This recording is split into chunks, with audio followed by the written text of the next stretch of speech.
Yeah, I he have does. to agree, like, the Crow first movie, not so good. Okay, give me your evidence, go. Okay, so it's shit, and I rest my case. Give me a reason. It's boring. Yeah, boring. but you guys don't... The pacing is a mess. It's here we full go. of like inconsistencies. Oh, please elaborate. I need to hear this one. I can't even remember. It's so fucking long ago now Then since I why last the hell watched did it. you say it? Because I remember like watching it and being like, "This is a fucking mess." And You know, and I then will even say Queen of the Damned is like above it. and Queen of the Damned That is was a boring as fuck boring as well. movie. Okay, yeah, you know, I can. It's great. It's like a long music video. It's very cool, Queen of the Damned. Oh yeah, But it's a boring fucking movie. yeah, I can agree with you more. But I The mean, Crow it's is just a something mess. that- I mean, we knew it was a mess when it came out. The reviews were fucking slated it because it had such a troubled production. It's not a surprise that it was a mess. But yeah. And I get that it's got a cult thing because campy messes get cults, but that doesn't mean it's good. Listen, You can like it. I'm not going to judge you for that. It's just, don't try and tell me it's a good film. elaborate though, because I mean, it followed a really basic story, revenge. So Yeah, but I mean, the acting performances, from what I recall, were not great. And the pacing is just all over the place. And it's just very choppy. Like, because obviously they've Yeah, like I edited felt it like to the try and stitch dialogue something was, coherent like, together out of it. And it's rough. the dialogue was all The dialogue's bad, yeah. It's Yeah. really, like, it's The Room bad, man. why did people not like that movie? I'm confused by that. I mean, I'm not saying I don't like it. It's just like, okay. The original The Room? Oh yeah, that one was bad. Yeah. Oh no, the James Franco one of them making The Room is actually very entertaining. I quite like I that. thought it was quite entertaining as well. But no, you tell me why The Crow's great. There you go. No, I want to know why you think. Yeah. It's bad. Well, I have this amount of evidence, he says, looking at his empty briefcase. Oh man. Actually, I it's really kind of wanted to argue with you, but no, it's kind of do funny raise because some good points. when he I said don't that, agree with all of your points, but What point do you not agree with? Do you agree? Do you disagree about the pacing? it's. Do you disagree about the dialogue? No, I think the pacing dialogue alright. didn't The bother dialogue me. is. I mean, then the again, Brandon Lee dialogue's can't act, so we already knew that. I felt like it was No, a he's bit dead. It'd be hard to act. wooden. It Oh was a no, bit I've seen his wooden. old stuff. Oh god, Yeah. poor Brandon. If it He didn't inherited have like the I don't think it would be a cult hit if he hadn't died during production. I don't think it would attained that status. Damn, that's divisive. Or it might have been will. or it may have came out a better film because of that. Because they didn't have, they didn't have to stop production and redo reshoots and that kind of stuff. It might have been a better finished product in that case. But I think that might have made it more like mediocre, and therefore it wouldn't have attained as much of a cult following. Yeah, I feel you. on I that. think it still would have gotten at least a minor cult following, but Yeah. Brandon's death Not- definitely like Not to the status that it slingshot has, do you know what I mean? And then the more of a Yeah, mess it is, the no. more likely someone is to get like a cult kind of status, do you know what I mean? Yeah. I think it's a shame that the newer attempt at it is even worse. Because it doesn't have the excuse of having like production problems, do you know what I mean? This There's is no what I reason mean, that one to be because- shit. It should have been a great film, and because it's a good story and I love the vibe of it and all that, man, but just not a good product. Yeah. Yeah. And the thing is that I can actually understand what you meant by that, because that's why I'm kind of bothered by the newest Crow, because I'm like, dude, all you guys did was remake the first one. You could have just made your own. Yeah. It, But they it didn't was a even, soulless cash grab, trying to like cash in on they didn't even remake the first the one though, because success. my understanding of it is they've like taken a certain tact with it and not made it about like the Crow part of it at all. Yeah, and Yeah. And then you're like, they did why that bother? second version as well, not like now, as in the late 90s. Oh, I yeah, think the it sequel was. one? It Yeah. was like, yeah, it was They terrible. did That more was than one, I even think. Oh worse. yeah, And it's we kind of don't was talk really about the second bad. or third. Yeah. We Oh no, don't here's talk the about the funny second or thing. third movies. Oh no. I actually like the second one. Why? Because they had a lot of interesting stuff. And two, it wasn't like, okay, he's back. He came back from the dead and stuff. Like, no, they showed us that the Crow actually selects people. And I don't know what it is, but I didn't know. I'm like, damn, I didn't know Los Angeles was that fucking bad. See, that's the other thing, because you've set up the story that anyone can be like the Crow avatar, basically. Mhm. You could have Yeah. done like a bunch of different movies and had That's them very why different. that's why I don't hate the other ones, because they're like, okay, the Crow actually touches all these people. I like that. But then it's like, okay, let's just repeat the same thing. I'm like, dude, Yeah, but no. that's what I'm saying. I don't think there's anything wrong with the premise. I think the premise is great, and it's a shame You know what I'm saying? they didn't Yeah. have someone more capable to do something good with it. Yeah. Yeah. And then they try to make a definitely. series. Now, see, the series, I couldn't agree with you more. That shit was ass. I legitimately didn't know there was a series. Yeah, they tried to take the first movie and make it into like, he doesn't go. They like try to retell the first movie, and then they try to make the the other characters like the main focus of the story. They made him have this thing where he can fluctuate between the Crow makeup and not, and it's like, okay. I did like the fact that they played with like, when you're the Crow, you're kind of crazy. I actually like that, but other than that, the series sucked. Yeah, it wasn't really crazy though. And let's face it, it's also Uh, kind of just Spawn, but not as good. Yeah, it's. I'll even concede to that, which I also did really enjoy Spawn. What's also sad is that the guy who made the comic actually hand selected Brandon. So it's like, shit. Yeah, but I mean, Well, just kinda- because you write a good comic doesn't mean you're good at casting for a movie. No. They're very different skill sets. And also, here's Yeah. another thing. Eric Draven was always poetic in the comic, so it's like, damn, we couldn't have that? Yeah, because it's literally a riff on, God, I can't remember his name now, the poet. Yeah. Oh, Edgar? Yeah, Edgar Allan Poe. Yeah. Nevermore. But yeah, it's like you said, it's like they could have just made a cool. It could have been so much better, yeah. Yeah. It could have been. I think that's why I kind of liked it. I imagine why I said a lot of it's like, people like it, because they saw it when they were young, and they have a memory of it, of what they imagined it was like, Yeah. which is much better than what it actually is like. This is true. My whole thing is, it's one of those movies where like it's fun enough that I can overlook its flaws. Yeah, and that's totally fine. You can like Yeah. things that are crap. I have films I like that Yeah. are crap. It doesn't mean Oh, that yeah, they're for not. sure. It just like don't.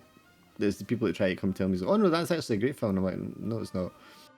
like, if you It's- really it's look great at it, fun. it's not. Yeah. Yeah. Be campy. But the new Tuesday one, the new one has no excuse. For Yeah, no charm. it. Yeah, it should have been way better. Yeah. I got. Fuck, I can't remember anything. I got Foundry open. That's what it's called. If you want to hop into it. Oh, really? That game? I don't know. Cannot for life me remember what the fuck it was called. Yeah, I tried to tell someone about Foundry, It's and then I ended also up saying, bad. like, It's what was funny it that- called? Yeah. Now, it's funny that you did say that, because you're saying that Crow did need a remake, but it fell. I felt they could do a remake and it could be great if it was done properly. Mhm. Yeah. They did, and it fell flat. Oh well. There's a lot of good movies that were made before the 2000s that are good ideas, but they didn't Yeah. have the resources or technology to do it justice. Yeah. That they could remake now and you could be better, but you know the way the movie industry is just now, it's not likely to come off that well. No, it's all about money. I mean, it's always been about Yeah. money. That doesn't change. But it's like they only have their tentpole films. There's a growing industry of lower edge films that are getting better because they're having to redirect resources to those, or like people are getting put out of jobs because they're not doing enough like regular kind of movies. So they're having to like pick up jobs in small studios and that, and they're kind of benefiting from that. But it's difficult for them to survive, obviously, because you don't have DVD sales and stuff anymore. It's just streaming revenue, which is not great for the studios. Yeah.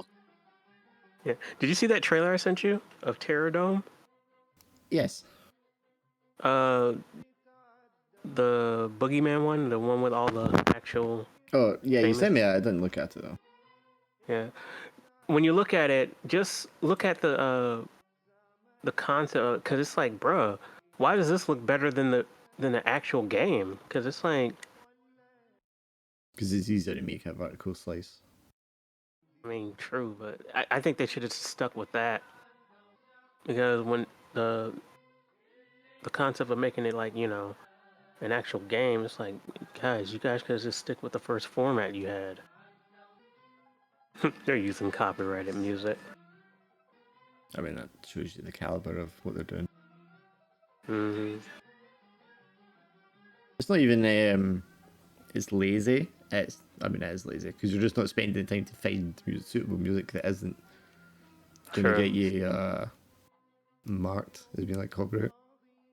It's just like this little fan game just seems like it flows better too.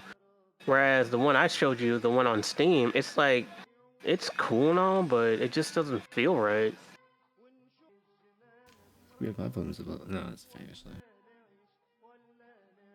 I think Alan's going to show up and I'm going to have to go to the bathroom like right away. Go to the bathroom now. Go, go, go, go, go. I don't need to go right this second. I just Dark? know it's going to happen when it gets here. Oh. Yeah, I would just say, just see if you just have to. If you don't, then Well, it gives us time to have a little chat about what's About how you're all going to happening. die. Yeah. Yeah. What, Oh! what the hell do you mean? What do you mean you all are gonna die? I'm the one in the room.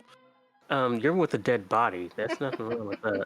Yeah, Whoa. and the guy that's wearing Captain Farrington's Photo. face is coming up the stairs. I haven't said it's coming upstairs yet. Just jump out the window. What the? Y'all are like the best lookout. Man, I'm eating eggs. This shit is delicious. Okay. I mean, he's looking out at a totally different part of the building, though. You didn't tell anyone else you were going up there. You just started climbing the wall. Oh, he didn't. That's right. Well, I mean, you watched me climb up, but yeah. I'm just like, Alright. Hold on, I gotta get this lower based. Right, where is this guy? I need to ping him. Did Goose say that he was going to be here tonight? No, I haven't seen them. That's why I pinged him just there, because I haven't actually seen him answer from earlier. He might be at his dad's, though. Well, I'm assuming that's where he is, but it's not an excuse. Yeah. Well, it's a minute to, till Yeah, half exactly. past, It's going to be late. Yeah, but he's always going to be late. Who was Mavromino? He must have been in a game. Hmm?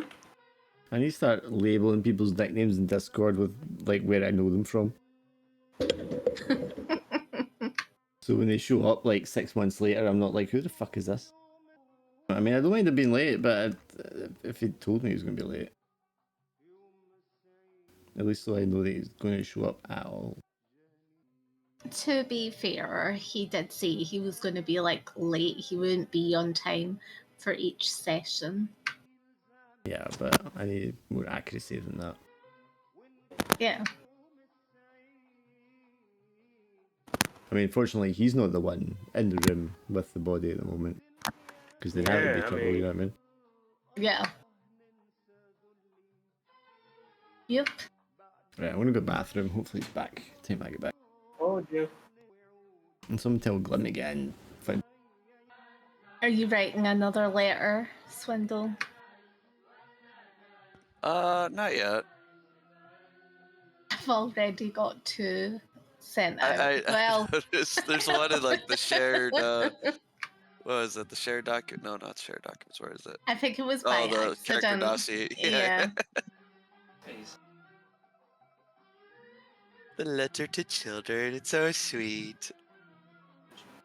It's not written well at all. It's like a 5 seconds letter. Yeah. Yeah, it's alright though. Yeah, no, I'm holding off writing it until I feel like Kian has a moment to write because at the moment I don't know if I'm gonna survive much longer. Yeah. I feel like though no, but you're back down to 1 though. Well, yeah, no, but that's insanity. That's not like Yeah. health. I think if I- like though if you hide well, that's gonna be fine. And Glim, I hide. I'm told by you know, my mister that you need to go on Foundry. Right, I'm gonna have to So- assume Goose is not showing. I think he'll show, but he'll probably show like 10 to 8 or Yeah, something but I like have to that. work on the Yeah. assumption he's not going to. Yeah. Fair enough. I think Glim stepped away. I don't think. I'm right here. Oh, okay. He's like sitting right behind you, he leans in, he's like, alright here. But the question is, Glim, like, how many shows or games have you got on at the same time? What, do you hear it? Yes, We can always hear them. we can. Hey, why didn't you guys say anything? What the fuck? I thought you stepped away. That's why I was like, you ain't saying nothing. All he hears is background TV. Yeah, that's what I can hear as well. Damn. So you tell me all this time you guys didn't hear. I mean, not constantly when you get pushed to talk pressed, I guess, but yeah. Well, I'm ready when you guys are. Yeah, let's begin. Yar. You set, Glim? Let's go. Glenn was eating eggs, weren't you? Your character was eating. Adam was eating eggs, Adam. wasn't he? So, Adam had stayed up to take watch because you weren't quite sure what was happening, where the captain was. You were suspicious. You just went to bed. Adam stayed up. He saw Weston come down the stairs in the middle of the night, and said he had urgent matter to attend to and he might not make it back by morning, but the captain should be back by morning anyway.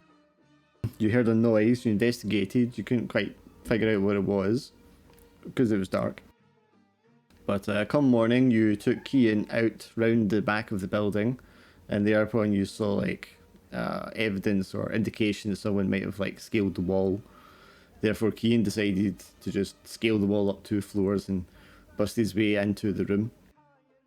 And in Farrington's room, you found piles of books. They'd been emptied out of the trunk. You managed to break open the trunk, and inside, he found what appears to be the body of Captain Farrington, with a gag in his mouth, wide-eyed, covered in spattering of blood and gore and clothing and hair, which does not appear to be his own.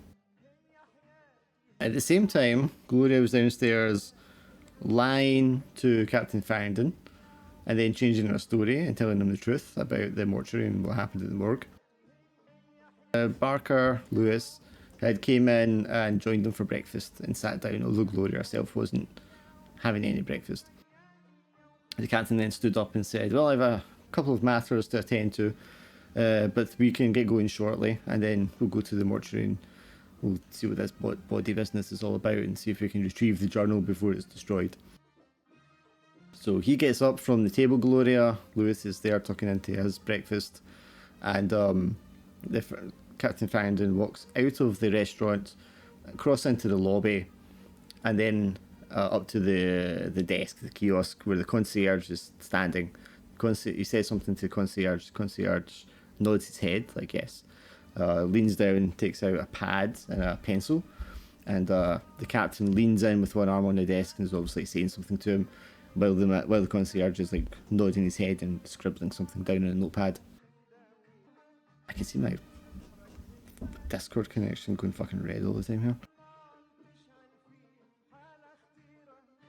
Sibby's burst into the door and she's like, no! Well, I can hear like somebody jumping up and down upstairs or some shit.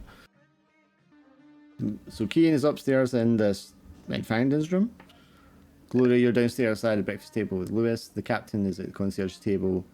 Meanwhile, Adam, you're standing out back with a plate of eggs, having watched Cian ascend this building, and you are keeping watch? Is that what you're doing? Yeah. Okay, roll me a Yeah. dice for investigation. Actually, you have a keen eye, you can roll 2 dice.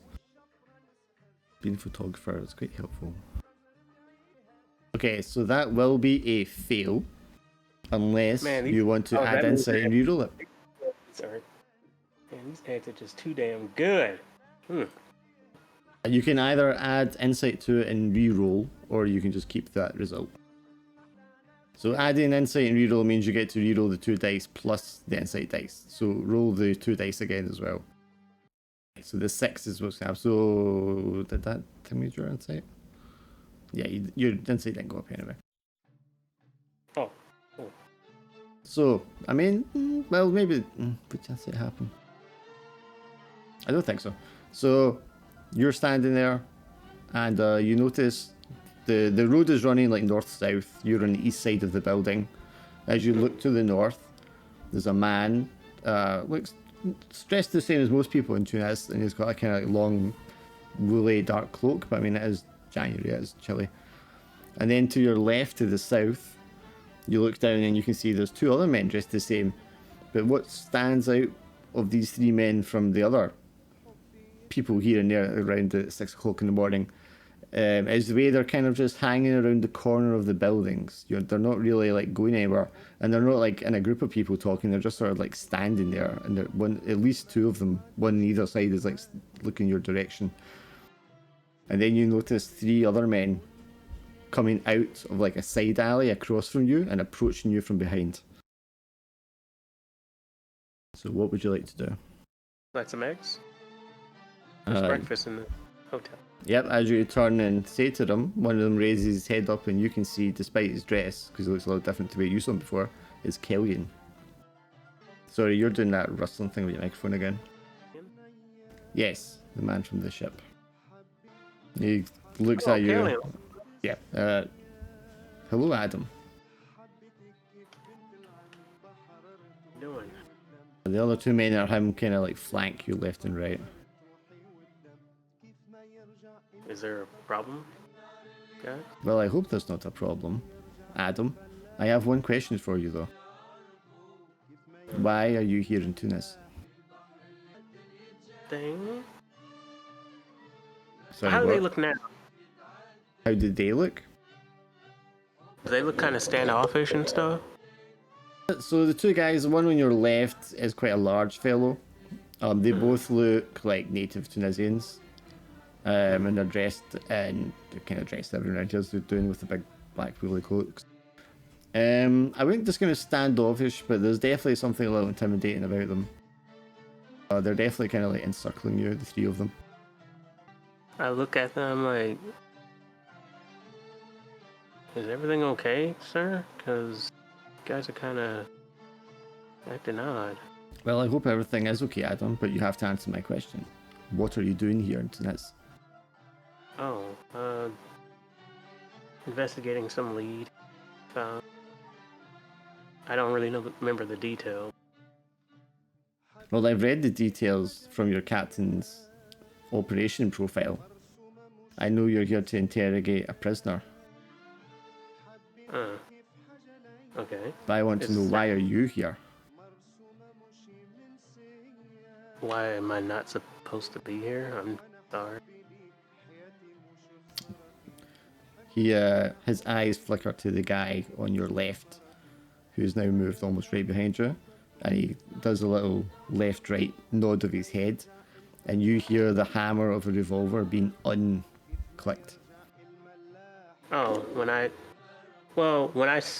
I think when I see him do that, I quick draw him too. Do you have a weapon on you when you were just going out in the morning to show Cian the side of the building? Yes, I do, and it's called eggs. I throw the plate in his face as hard as I can. Right, okay, roll 1 dice. Which dice? D6. Yeah, it's just the regular human capable dice. Wait, sorry, you're trained. You will get 2 dice. My mistake. 5. It's not 5, yeah. it's a 3 and a 2. Why didn't you use your sheet? Oh, I'm so sorry. Well, it's a 2 or 3. Do you want to add insight to reroll that, or are you going to take the fail? So I should have rolled 3. Well, no, other you've rolled 2 actions. dice. It was a 2 and a 3. So do you want to add insight to reroll it, or do you want to stick with what you have? No, I don't want stress.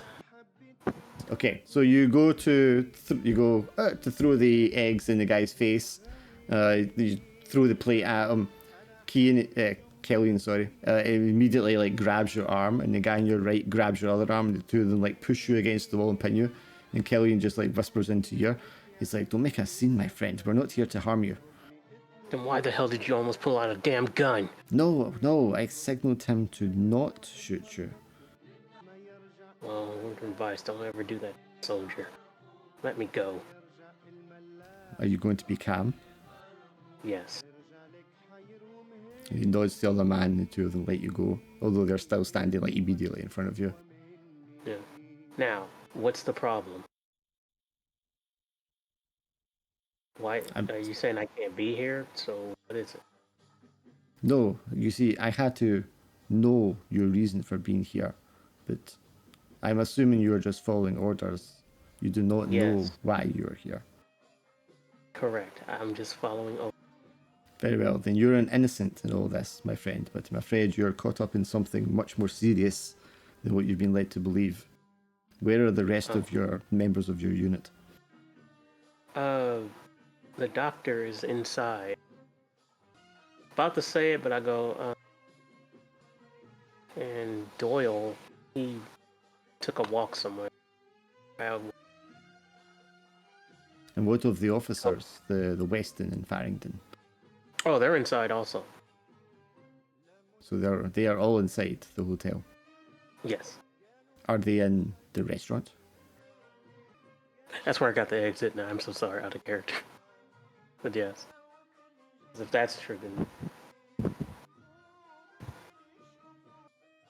Do you know what their plans are for today? Where they are taking them? No. Are you sure? Positive. My friend, I'm somewhat a problem here. I'm not sure I can let you go, because I cannot trust you 100% to not tell the others what you have encountered us. At the same time, I do not wish you any harm. If we release you now, you are free to go your own way, but you cannot go back and warn the others.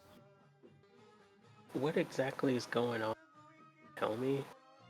We are members of a brotherhood, sworn to protect certain artifacts. And we believe, or I know for a fact, that at least one of the officers in charge of your unit is a threat to that we seek to protect. Perhaps we can make the best of this. You do not owe any loyalty to these men, I presume. No, I don't. That perhaps you could act as our agent from the inside. We do not want to make a scene here, now, at this time of day, in this place. But we will wait until there is a more secluded environment. Somewhere where we can perhaps ambush them and take them without innocent bystanders being harmed in the way. Do you think you would be able to signal us when you know you are leaving, and let us know where you are headed to? Yes. Also, how should I signal?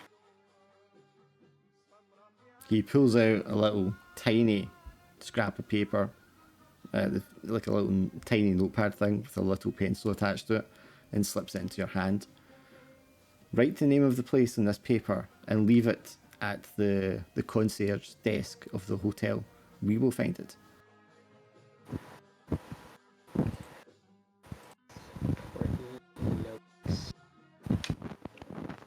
But if you breathe a word of this to any of your officers, I'm afraid we will not allow you to go unharmed.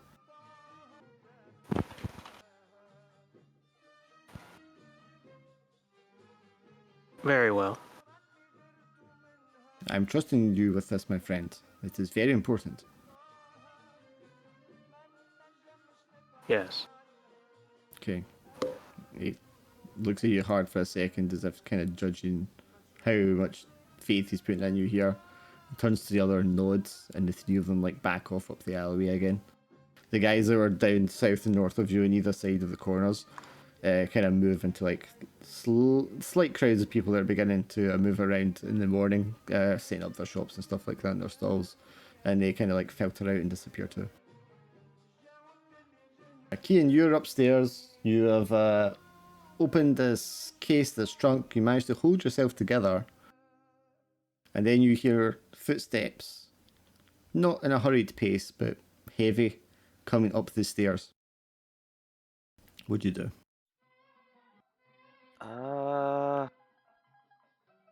I'm going to, as quietly as I can, close the trunk again. Okay, yeah, you can do that easily enough. Is the bed okay? Is there a place for me to hide in the room? So there will be a wardrobe closet, standalone. It's got like 2 drawers at the bottom, and then you open up, you hang like your suit jacket or something inside. There's a writing desk. There's the bed, there's the trunk, there's piles of books, there are long drapes covering the windows to block out the sun during the day.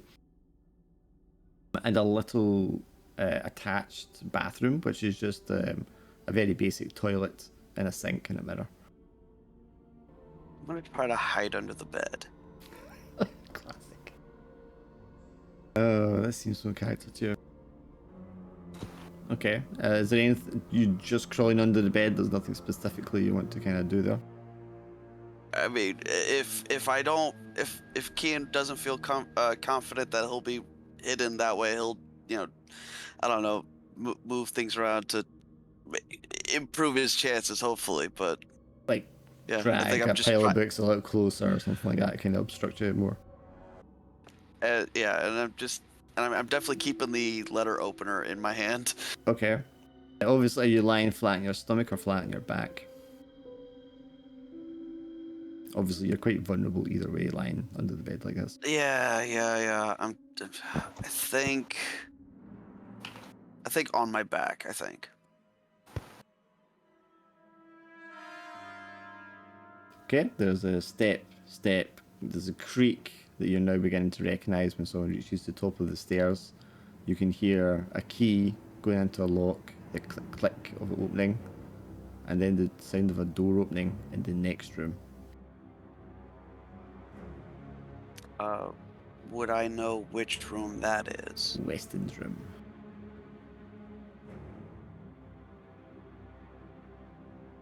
Good. Fuck.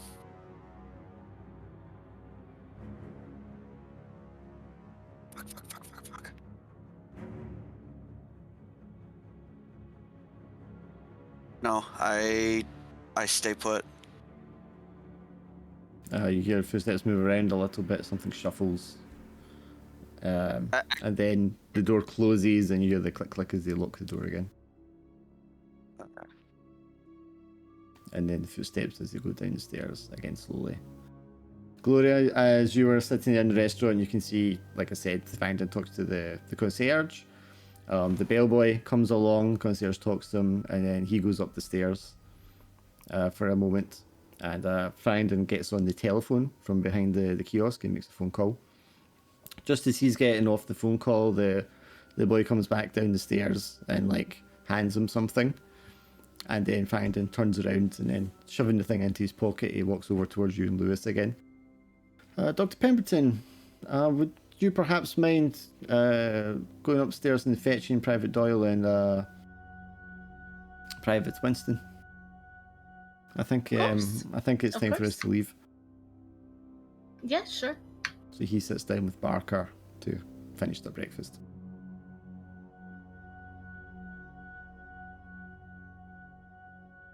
So, Gloria, did you see Kian and Adam go outside?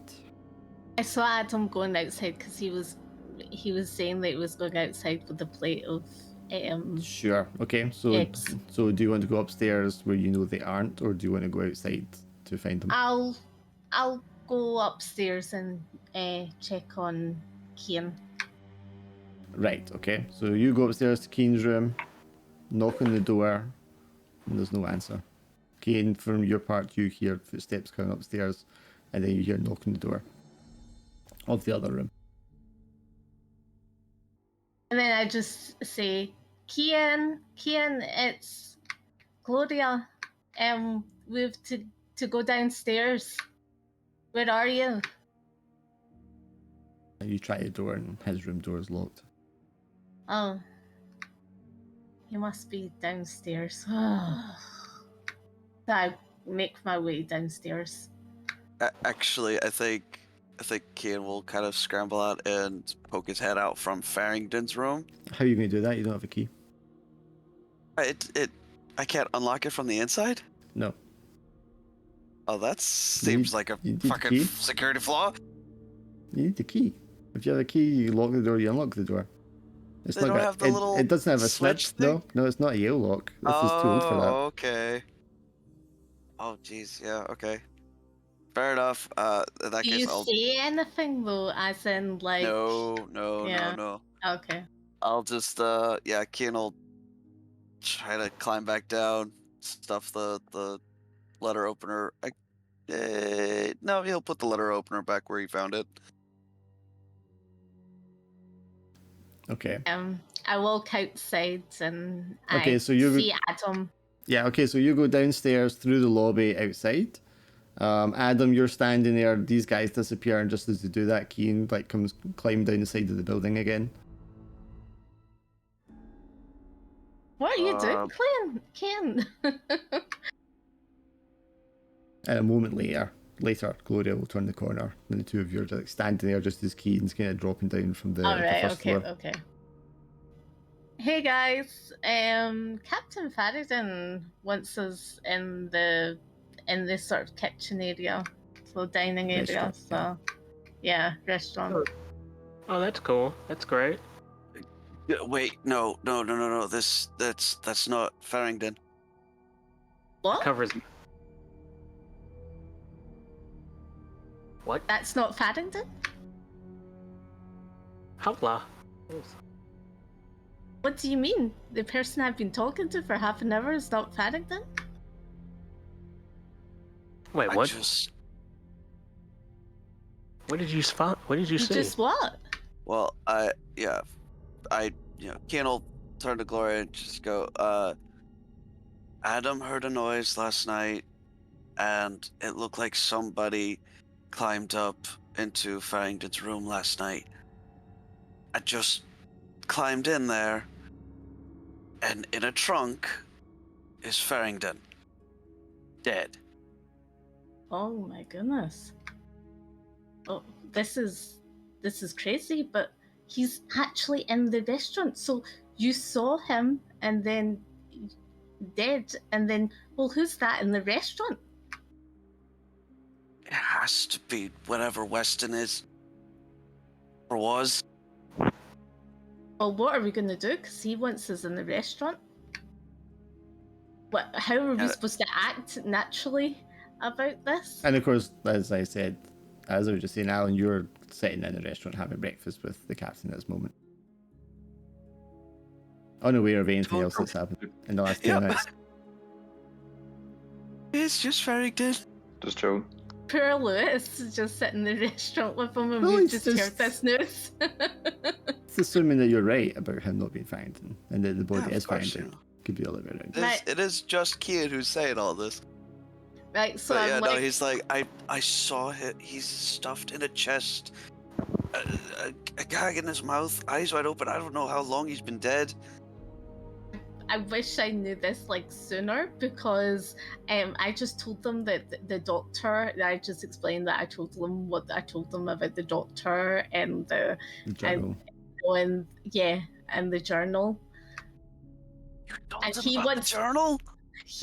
yes, I'm so sorry. He wants to see the journal, but we know that like one of us picked up the journal, right? Yeah. And so the journal's not there.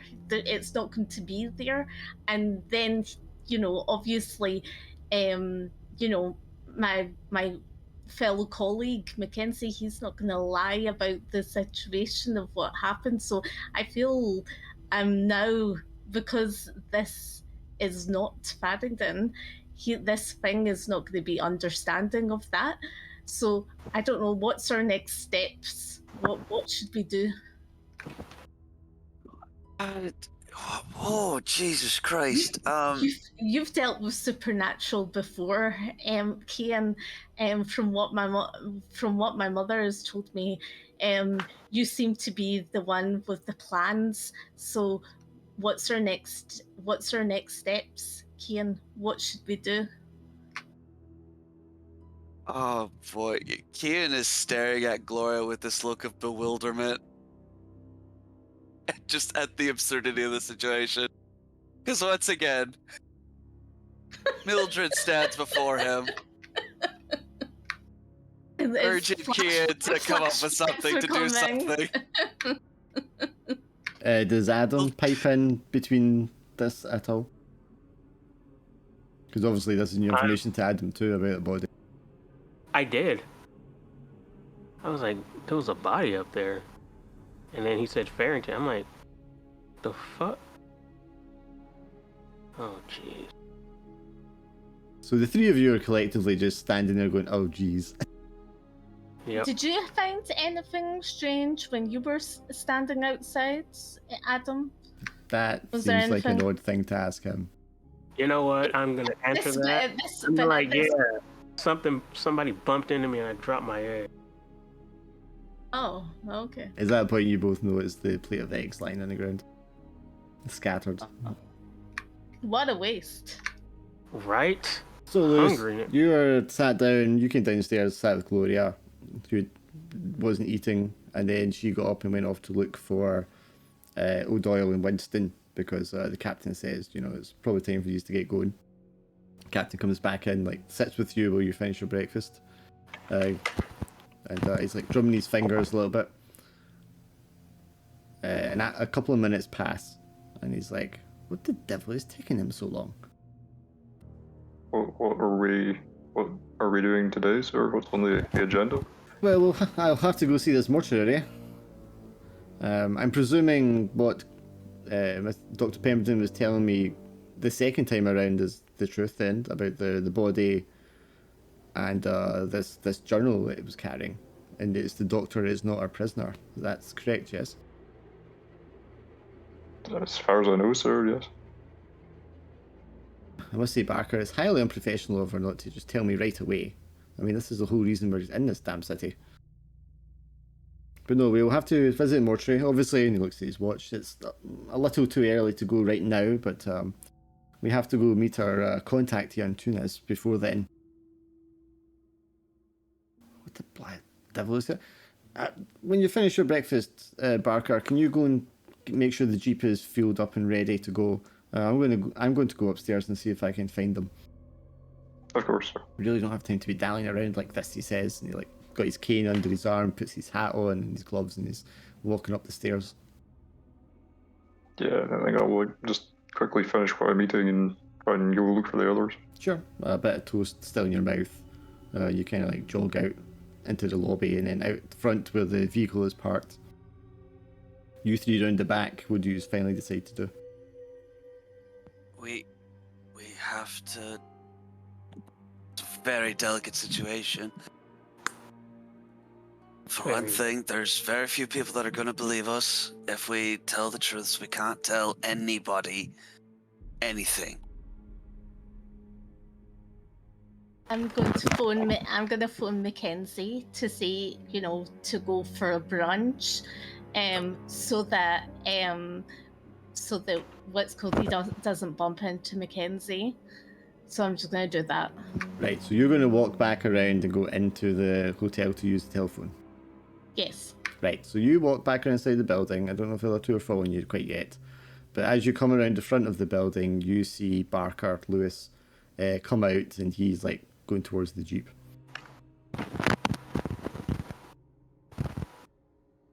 Wait, you guys going to the mortuary or? You I'm walking up. and Keen are walking behind Gloria at the moment. You just turn the corner of the hotel and you see Lewis going towards the Jeep. Yeah, I'll just quickly rush up to Lewis and just like, has he said anything at all? Anything strange? The captain? No, he's looking for you, but no, he seemed a little impatient. Lewis, that's not Captain Farrington. It's not Captain Farrington, but how? What? Huh? Adam said that Weston left in the middle of the night last night, and he heard a strange noise. Showed me where he thought he heard it, and it looked like someone had climbed up into Farrington's window, but didn't come back down. I was just in there, and Farrington is stuffed in a trunk, dead. Ah, there you all are, says Captain Farrington as he exits the entrance to the hotel. Hello, Captain. Where did you all go off to? I was looking for you. Oh, I'm just making a quick phone call. I'll be back in a second. Well, I'm afraid you'll need to take care of that when we come back, Dr. Pemberton. We really must go. We're late for our meeting with our contact here on Tunas. Okay. I have to make that phone call. I'll just be 2 minutes. Well, I'm afraid you could have made that before. We're on schedule here. This is the military after all now. Come on, in the Jeep with a lot of you. I just need Mr. to make the O'Doyle, if phone you call. would drive, please. I quickly grab Gloria. It's okay. Come on. Hi, sir. So you get into the Jeep. Key and you sit in the front driver's seat on the right hand side. The captain gets into the front seat beside you. The rest of you are sitting in the back. Okay, Private O'Doyle, we're going to the military base, and it gives you directions. Hi, sir. And I'll start up the Jeep and take a leisurely drive towards our destination. Still, Is Lieutenant Weston not joining us? no, didn't I? Oh, I didn't see it already. No, he had a matter to attend to. Hopefully he'll be back at the hotel before the end of the day, but I guess we'll see. But we really can't be waiting around for other matters. We really must get on. So you were at the mortuary as well, O'Doyle, obviously. Gloria Sir? Sorry, Dr. Pemberton was telling me about the corpse that you found in the journal. I don't suppose you happened to have a look through it at all. No, sir. Right, very well. Let's take a left here. It directs you down a couple of the streets down the way towards the military base. And so it's the British. Is it the British compound? Somewhere between the British and American sort of like areas of the docks base. Oh, and then some of the temporary buildings that we set up. I'm hoping this man is as good as they say they are. Mr. O'Doyle, could you find us another vehicle? We'll be needing more space than the Jeep here allows for. More space, sir? Well, yes. If we're taking our translator with us, we're going to have space for another man to sit. I don't think the good doctor there wants to sit on anyone's lap. Aye, right, yeah. Mr. Barker, perhaps you can help Mr. O'Doyle to secure a vehicle for us. Dr. Pemberton, Private Winston, if you come with me. Okay. Is there a telephone here? Goodness sake, Doctor, you can make a telephone call after we've met the translator. Let's not keep him waiting. We're already 10 minutes late. I'm sorry. I just need to make this call. And that's not a problem, but you can do it afterwards. Is there any way that while he's kind of telling Gloria off, that I can slip the journal, the doctor's journal, into like Winston? To Winston? Or yeah, Adam. I mean. Yeah, I know who you Yeah. meant, but you want to slip it into his pocket? Or hand it off to him? Or at least hand it to him.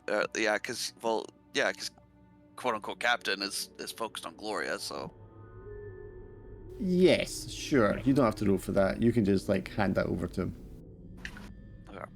I just kind of give him a look like, you know, be careful, and then I guess me and Barker are going to On it. find You know, another vehicle. And I put it in my front pocket. So, yes, Doctor. The captain takes you by the arm, so he can like pull you along with him. You don't remember what? And I guess Adam, you're just like walking along behind him. Yeah. Well, when I see him pull, I'm like, whoa, whoa, whoa, whoa, whoa. Well, he's just doing it in a kind of insistent, I'm the man, you're going to listen to me, let's go kind of way. It's not like overly aggressive, but it's enough to just let her know that you can do that later. Hmm.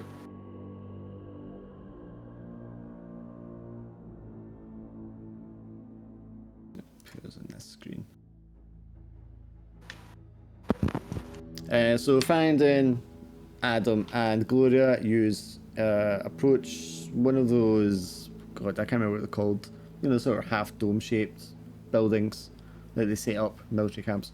You come up to one of those and there's a guard outside, and the captain tells me who he is, and he just salutes and it's like, yes sir, and he opens up the door. He's Mr. Creef is waiting for you inside. You just walk inside and there's some table and chairs set up, there's a pot of tea and some cups, and there's a man sitting at the table with a book, just like with his legs crossed, and he's just like sat back with his tea and book in one hand just reading, and he looks up over at the two of you as you approach. There you go, that's a bit better. He again looks Tunisian.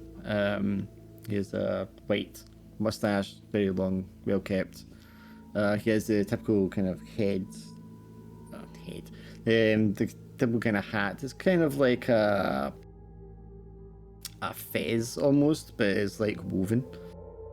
And he's wearing like a white overall blouse jacket kind of thing. Very loose clothing. And you can see that he has like a darker jacket, a woolen one, like flopped over the side of the chair next to him. And he'll speak with a kind of mixed accent. I mean, it sounds the sort of Tunisian Arabic, but it has a very kind of like French tone to it as well, which I'm not going to be able to replicate. Good morning, Captain Farrington, I presume. And he stands up, and the two men shake hands. Farrington says, "Yes, Victor Creef. It's a pleasure to meet you, sir. I am told that you are one of the best translators that the army has to offer here in Tunis." And Creef just nods his head to one side. He says, "I do what I can for my people. I'm happy to be help here for the Allied forces in any way that I can." "And who is this lovely lady?" he says, turning to Gloria. Hello, sir. I'm a surgeon. My name's Gloria. "Well, Gloria, it's a pleasure to meet you." And he like kisses your hand. Thank you. For a moment, he doesn't act like he's even going to pay attention to Adam, and then but there's an awkward sort of pause between y'all, and he goes, "Oh, and sir, your name is?" Winston.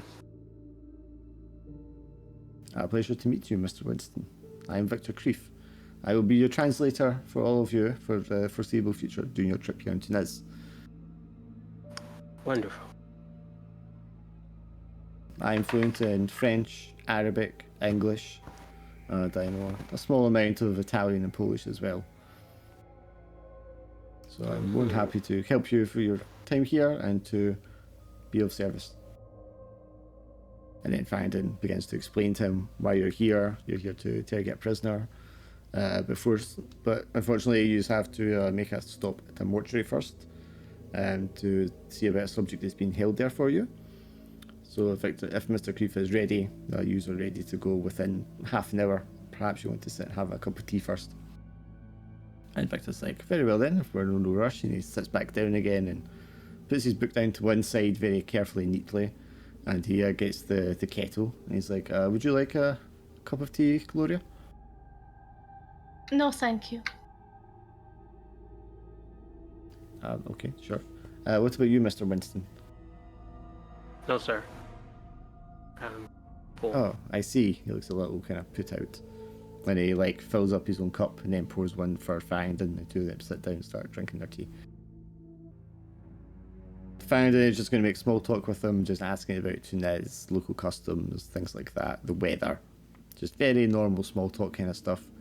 Gloria and Adam, you just sat there. Is there anything you do or say while this conversation goes on? Yeah. Well, I opened the book Sure. and I sit there right next to Gloria and just. So the It's book, all in a different language, or. it's in French, yeah. Or should we ask him Ask him what? if he can Whispering. when it comes to this translating? Yeah, I suppose so. While I'm looking through the book, is there like any like blank? Blank pages. Yeah.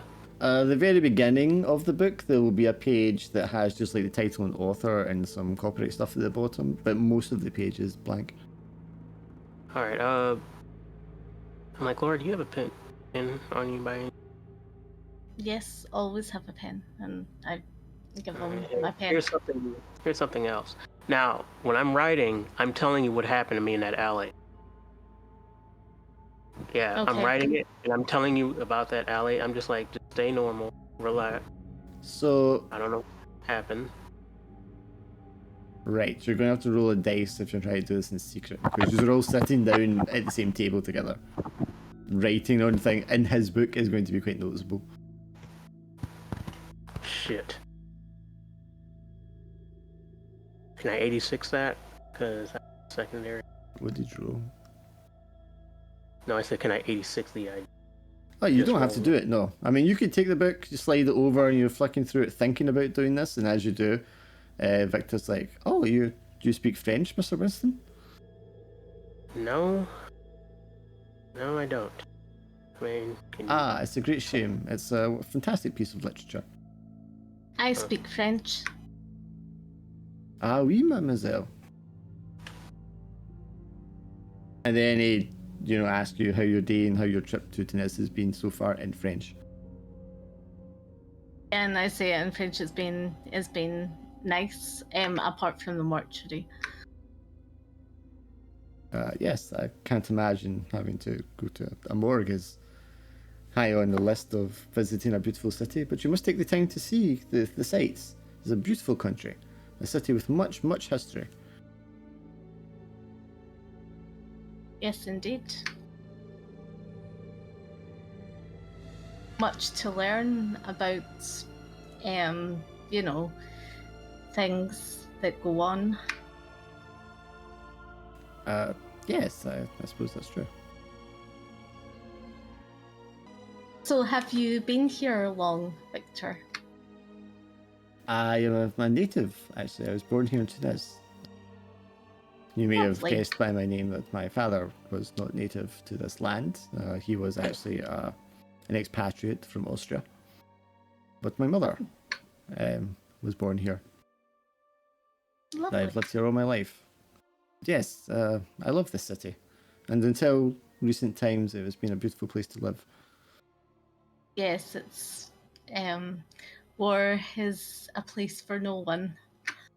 Quite. But I'm glad now that the allies are here, and I'm hoping that post the war, once this is over, Tunis can be returned to, well, I suppose we'll be going back to the French, but I do not have a great problem with that. What made you go into translation? Being a translator. Well, I'm afraid I was actually a teacher of literature at the university But I've always had Okay. an interest in languages, and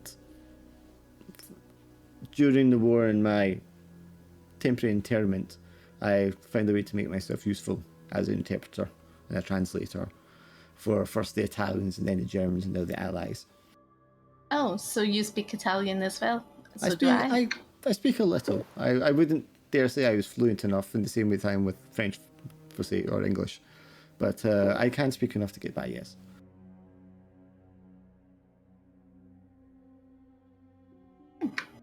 I was like a professor. Both my parents were professors. So you two are having this whole conversation in French, and Franny just kind of sat there watching the two of you talk. Just not, doesn't seem like he's impatient about it or anything like that. He's just like sat there passively. I put the book back in my hands. I'm like, Is Yeah. there anything that like we see in there? You can roll investigation. Okay. 1 dice. Yeah, so I mean, with that, you're not going to see anything out of the ordinary. If there was Okay. anything out of the ordinary in there. You know, I mean, it's can I roll? you- Sorry. yeah, you can if you want. You can have 2 dice because you've got a keen eye. Yeah, Bare I mean, minimum. that's also going to be bare minimum. Bare minimum, there's tables, there's chairs, there's the kettle and tea. You can see like a board where things would get pinned up or drawn or whatever. And there's like stacks of folded chairs in the corner. There's nothing else remarkable about it. This is obviously just a temporary office space that they use. All right. Do we notice anything about like his behavior? About Victor himself, no, I mean, he seems very well-mannered, well-kept. He seems quite slow and deliberate with his movements. But, I mean, there's nothing that, like, seems out of the ordinary with him. And as for Farrington, he just looks like he's just patiently waiting. Yeah, he doesn't look rushed or in a hurry. He's just kind of sat there he looks very passive, I would describe it as. He's not showing any great emotion any way or other. But I mean, he could also just be being polite because they are speaking in French. Mm-hmm. I asked him one more question. I was just, I was saying about, my father and that, like, he passed away in mysterious circumstances. And I was To a perfect like, stranger in the first yeah. meeting? Okay. Yes. And I was like, do you believe in paranormal? It's a peculiar question to be asked this time in the morning. I'm a man of faith. Of course, I believe in that and the Holy Spirit, but as for being superstitious, no, I wouldn't say so. Do I notice, like, I noticed that he has, a bit of, like, purple circles under his eyes? So, I mean, don't take the picture too literally. It's just to give you an idea of what it looks like. I know, but I'm just saying, I just asked him, like, I can see, sorry to, like, say this, but, do you sleep well? Because you look as if you've got, like, low iron levels. I must say, Gloria, that I'm not accustomed to personal, rather intrusive questions like that on a first meeting, but since you asked, no, I sleep perfectly fine, thank you. Yeah, I'm afraid when you become my age, I'm afraid your body is not quite in the condition it used to be. I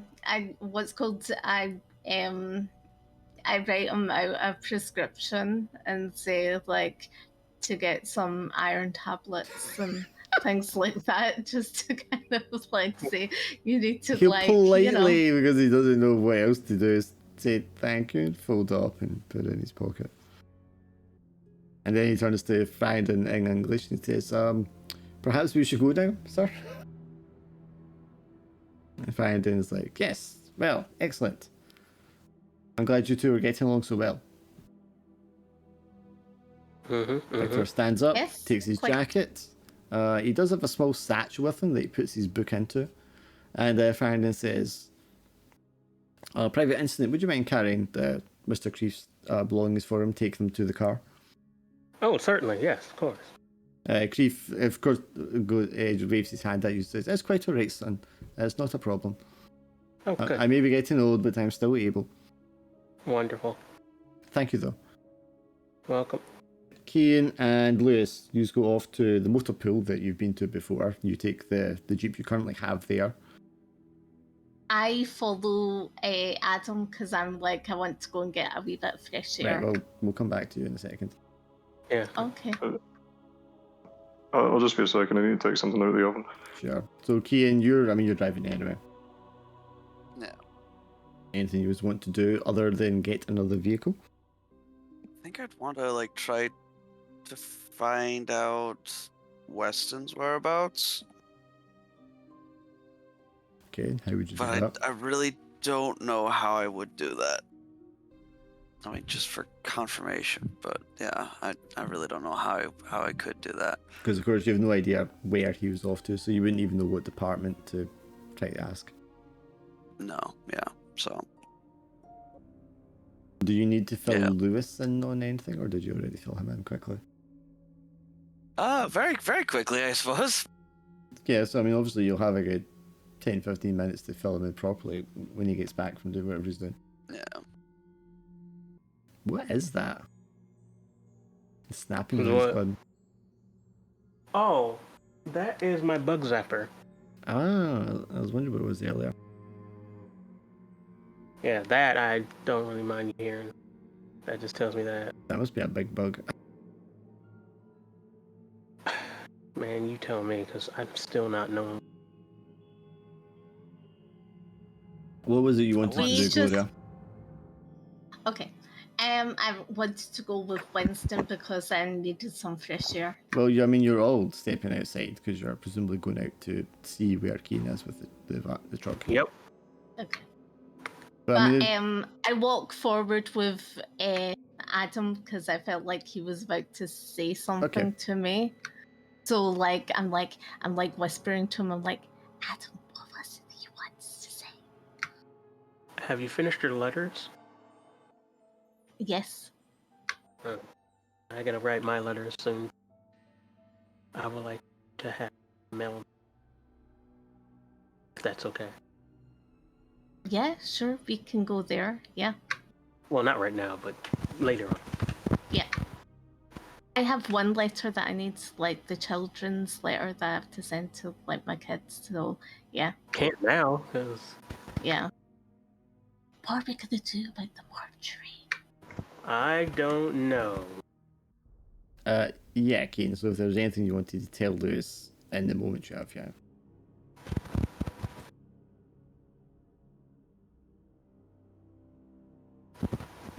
Yeah, no, it's just like I don't really know what else to say. It looked like there was pieces of something else shredded, a shredded uniform, but like pieces of hair, eyes. Weston's body was whole though, so it had to have been something else. If we can get some kind of proof that he's not who he says he is, we might be able to report it to the higher ups. But I don't know. We'd need to be something pretty cast iron to prove something like that. Exactly. And If we could get Adam to take a photograph, maybe. if we could get both the corpse and whoever the captain is currently, that would be proof enough to clear our names at least. But It sounds like we're probably best to play along with him for now. But look out for anything that we can do to prove to other people that he's not who he says he is. I might try to poke around in in Weston's room. I heard somebody this morning. I'm assuming it's him. Go into Weston's room. I thought he was going into the captain's room. I thought he was going to see me for sure. So, But this, there you go, sir. I was just gonna say that this raises way too many questions. Don't even know where to begin to start solving them. This whole expedition's been just absolutely ridiculous from the start. I think we'd if we could even get some sort of sense of what it is they're trying to do. It seemed like Farrington was connected to. There was a connection with Ferguson, and then even General Parsons. But Weston wasn't mentioned in that at all. So how is whatever Weston is connected?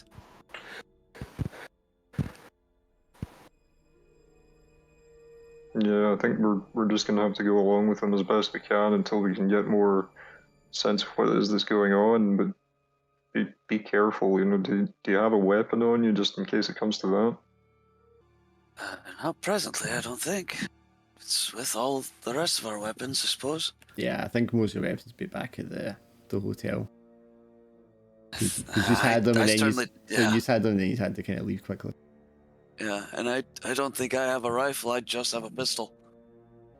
Yeah, even more reason that I think we should try and play along with them. I think that if they don't know that we suspect anything, so I think we just need to kind of play dumb for now.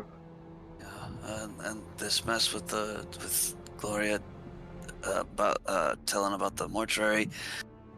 I've handed Winston the doctor's journal, and hopefully we can plant it back on the body and not look too suspicious. Because Gloria said we didn't take it, and we did. She shouldn't have mentioned it, but she did. I think Farrington is dismissive enough of her that, you know, we could probably just pass it off as some kind of accident or something like that. If it comes to that, we could even say that it was destroyed along with the body by mistake, I guess. I just really hope we get this figured out and quick. Okay, so you two pick up like a truck, a van, because they'll have the 3 seats, 3 people in the front, and the rest of them you just can like sit in the back, and it'll be like a bench on either side, if you know what I mean, with just like straps to hold on to. So you will get that vehicle and you just kind of draw back up when you dropped everyone else off. Adam, Gloria, and another man who haven't been introduced to in Farrington.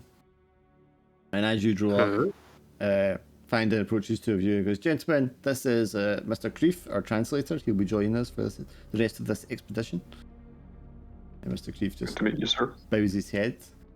"Pleasure, gentlemen. Yeah, pleasure. But please, Hello, sir. but please, you can call me Victor." Alrighty, Victor, all aboard. So Farrington's like, "Mr. Creef, if you want to join me, Mr. O'Doyle in the front, and if the rest of you don't mind sitting in the rear." I'm just going to make a quick phone call. Dr. Pemberton, he looks at his watch again. "Perhaps you can make the call from the mortuary. Would that be okay?" No, I'd rather make the phone call here. Well, actually, I- you know what, Dr. Pemberton? We actually have time. It's still early. You go and make your phone call. We will all wait Thank you. here for you. Thank you. He says a little less passive-aggressively as I do. Make your move. So, Gloria, you head off to the news station and ask to use the telephone. And they say, Yes. "Of course, ma'am. Where are you calling?" I'm calling what's called the hotel, so This a local hotel? yes. Okay, so he gets the name of the hotel off you, and he gets it dialed, and then he hands you the receiver. Oh no, actually, the person won't be there by now. I'm gonna phone them at the mortuary. Hangs up the phone slowly. The mortuary. Yes. So, and you give him that address. And who am Yeah. I asking for, ma'am? And he dials it himself this time. Mackenzie. Hello. Yes, I'm looking for Dr. Mackenzie. Is he in yet? He is. Excellent. Who? And he lowers it down to ask her, who's it calling? Gloria. It's a Gloria. Yes, she'll hold. And then he passes the phone to you. Hi, Mackenzie. Do you want to meet for brunch today at 10 a.m. and then I save the cafe? Oh, so it's now currently like 7 a.m. at the latest. All right. Okay. So what time is like a like 9 o'clock for breakfast? You For can co- ask that. for- You guys for are like some a tea. 10, 15 minute drive away. All right. Can we meet for breakfast in the next half hour? The next 10, 15 minutes, I'll be there at the X Cafe. Can we just meet I mean, there? this is awfully sudden, Gloria. I just got into the office.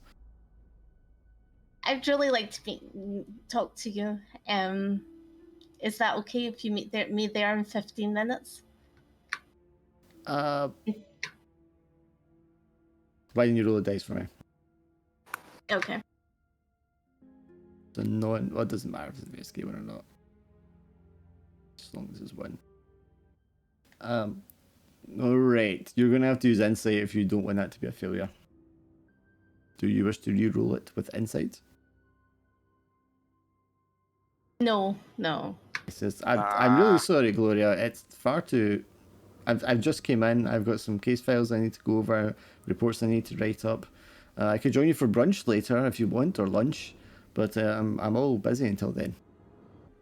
I mean, if it's that urgent, I mean, you could stop on by the office. No, that's okay. Okay, well, I will be in all morning. I have a message from my secretary here that says your Captain Farrington is coming by to look at the body that you examined. Yeah, yeah. I've just been informed now. Someone's whispering in my ear that I see. you're Okay. coming now. Well, so... that's convenient because I can speak to you then. Yes. Excellent. Okay, I'll see you soon. See you soon. Good morning. And then hangs up the phone. And go back in the car. Okay, so you go to the car. As you get there, finding, I guess he kind of goes, Dr. Pemberton, how was your phone call successful? Not as successful as I would have liked it to I see. I beg pardon from my manners. You may, of course, sit up front with Mr. Creef and Mr. O'Doyle. I'm okay sitting at the back. Are you sure? You guys sit at the front. Yeah, that's fine. Very well then. And he goes into the front seat with Creef and Cian. The rest of you pile into the back. Mm-hmm. And you set off. Do you want to say or do anything while you're in the back? If you keep your voices down over the sound of the engine, they probably can't hear you. I whisper to Adam about kind of like backing me up at the mortuary.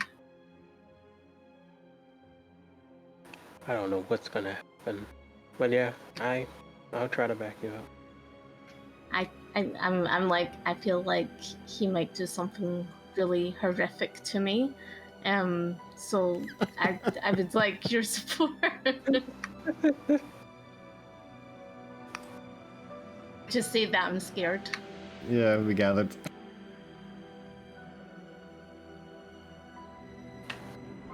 Alright then. And I whisper to Adam as well. I'd say, about the journal should just be, it must have been burnt with the body kind of thing. All right. So you Wait, will. Go ahead. No, I was going to say you will arrive at the mortuary within about 10 minutes or so of driving. Maybe a little longer because the streets are getting busy now. As people like get up and start going to work. You find yourselves there as you were before, parked outside, Keane. While you were driving for the 10 minutes, Mr. Creef was just like talking to Farrington about Tuniz. He, asking about like the nature of the operation, things like that, and basically small talk.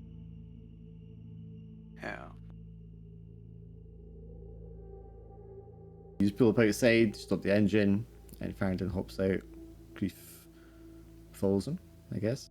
Farrington's like, Victor, of course, you don't necessarily need to come in to see anything. The doctor here, I believe, speaks English, so we shouldn't have any problems if you don't care to wait out by the car. And he says, very well, Captain.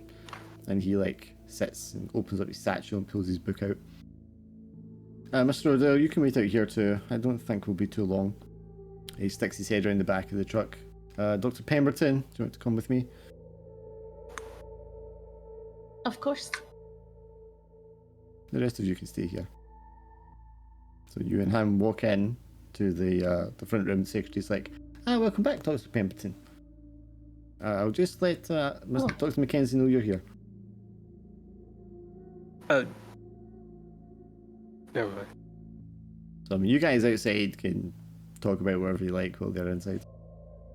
We gotta go in there. Yeah, but I don't think it's going to make much of a difference. It's only going to raise suspicion. Ideas? Not hearing a lot of ideas, so I'm going to just go ahead with Gloria. Yeah. So Gloria, you and the captain go in. Idea. I have an idea. I get out of the car and look around. Okay. I mean, this building stands on its own. You can see the rubble and some of the makeshift buildings set up around it. The streets are busy with people bringing stuff to the docks and going about setting up their stalls and stuff like that. But I mean, there's nothing unusual here. Of course. Yeah, I take pictures. Acting like a curious photographer. I'm like, man, this is great. Okay. Now, while I'm doing that, though, I'm gonna remain outside close to the entrance just in case I hear a scream. Sure. Okay. I think probably through the glass doors of the front, or the upper part of the doors, you can see Gloria standing there with Captain Farrington beside her and the secretary behind the desk. The secretary presses a buzzer, says, Dr. Mackenzie, Gloria, Dr. Pemberton's here to see you with Captain. He's like, I'll be there in a second, and a second later he hops out. He's not wearing overalls today, he's just got like his suit on. And it's like, Captain Farrington, it's good to see you. I don't know what Dr. Pemberton told you, but the body was already earmarked for incineration. And he's like, yes, but the doctor has eventually told me that there was a journal to be found with the body. I wonder if I could perhaps see the autopsy report and, of course, the journal that was removed from the body. And Mackenzie just throws you a side eye, Gloria, as in, what's he talking about?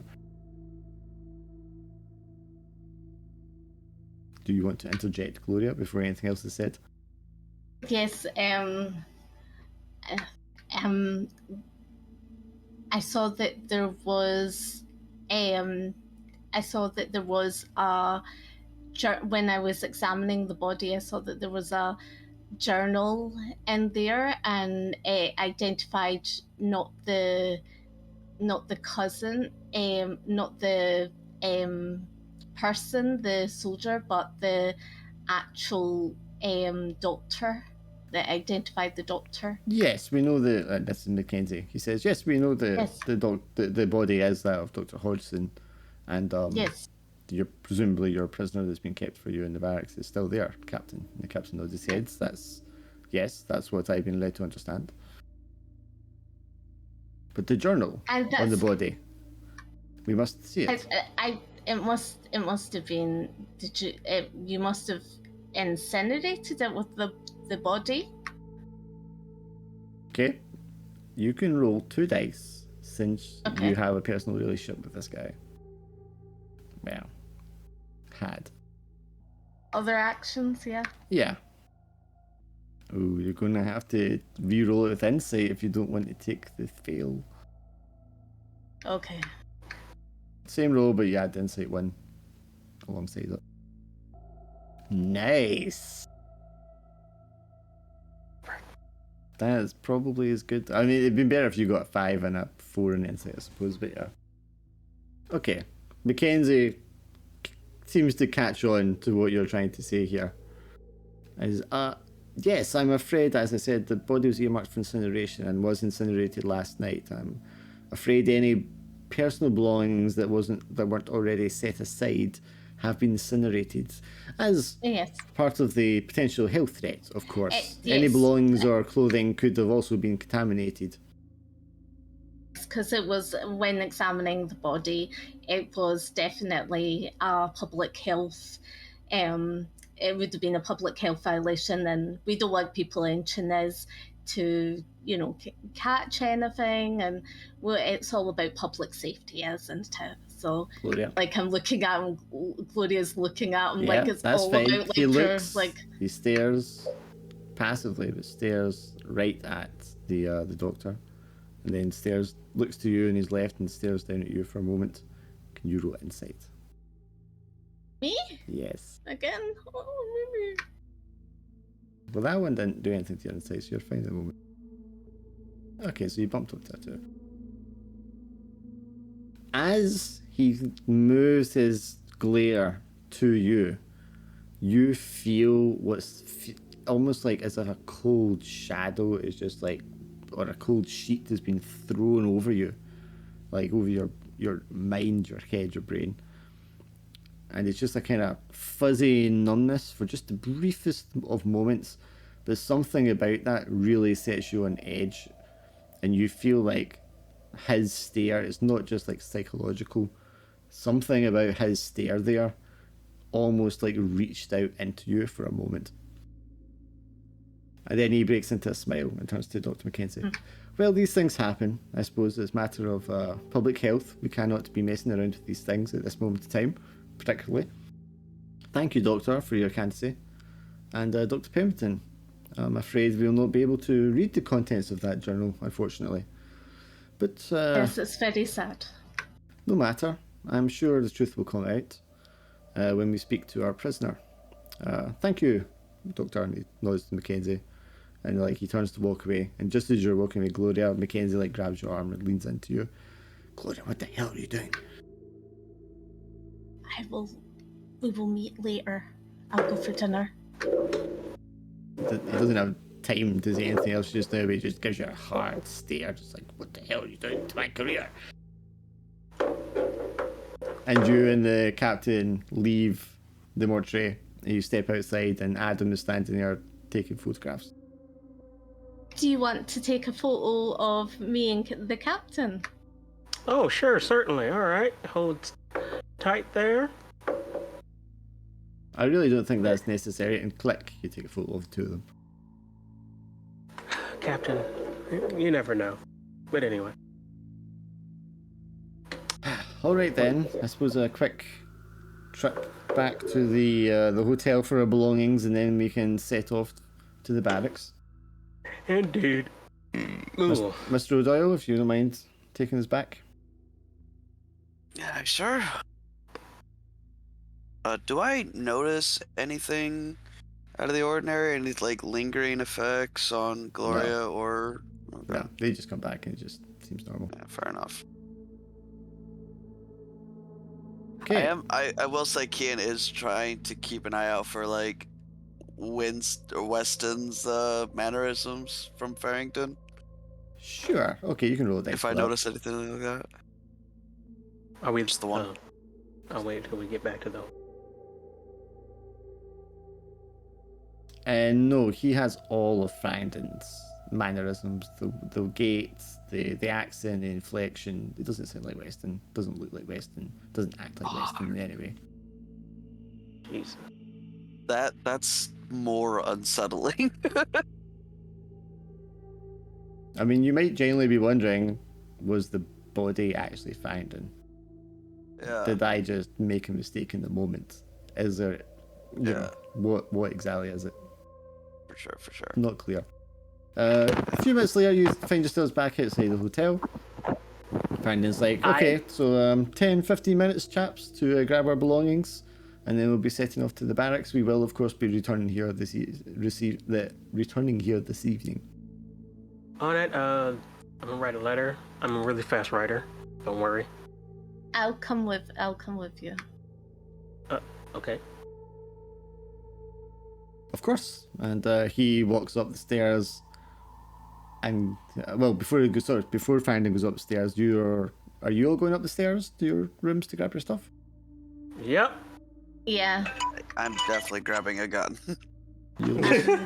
Grabbing a gun as well. I'm grabbing a gun. Yeah, gun, medical kit, I'm assuming. Lewis, you grabbing yours? Yeah. Yeah, I'll take mine as well, I think. Okay, so you all go up to your rooms, grab all your weapons, basically. Finding stops, so you go up the stairs, and he turns to the concierge, and he's like, says something to him. Does anyone want to attempt to catch what he's saying? Yeah, I'll try. Of course you do. Investigate roll. Just the one. Yep. Don't think a driver makes you any better at eavesdropping. You never know. You just catch him, just inquiring. Did the men come collect my parcel? And the concierge nods. He says, yes, sir. They've just left. He's like, very good, excellent, thank you. And Finding goes upstairs. So that's the trunk, isn't it? Yeah, he literally just had someone pick up the trunk.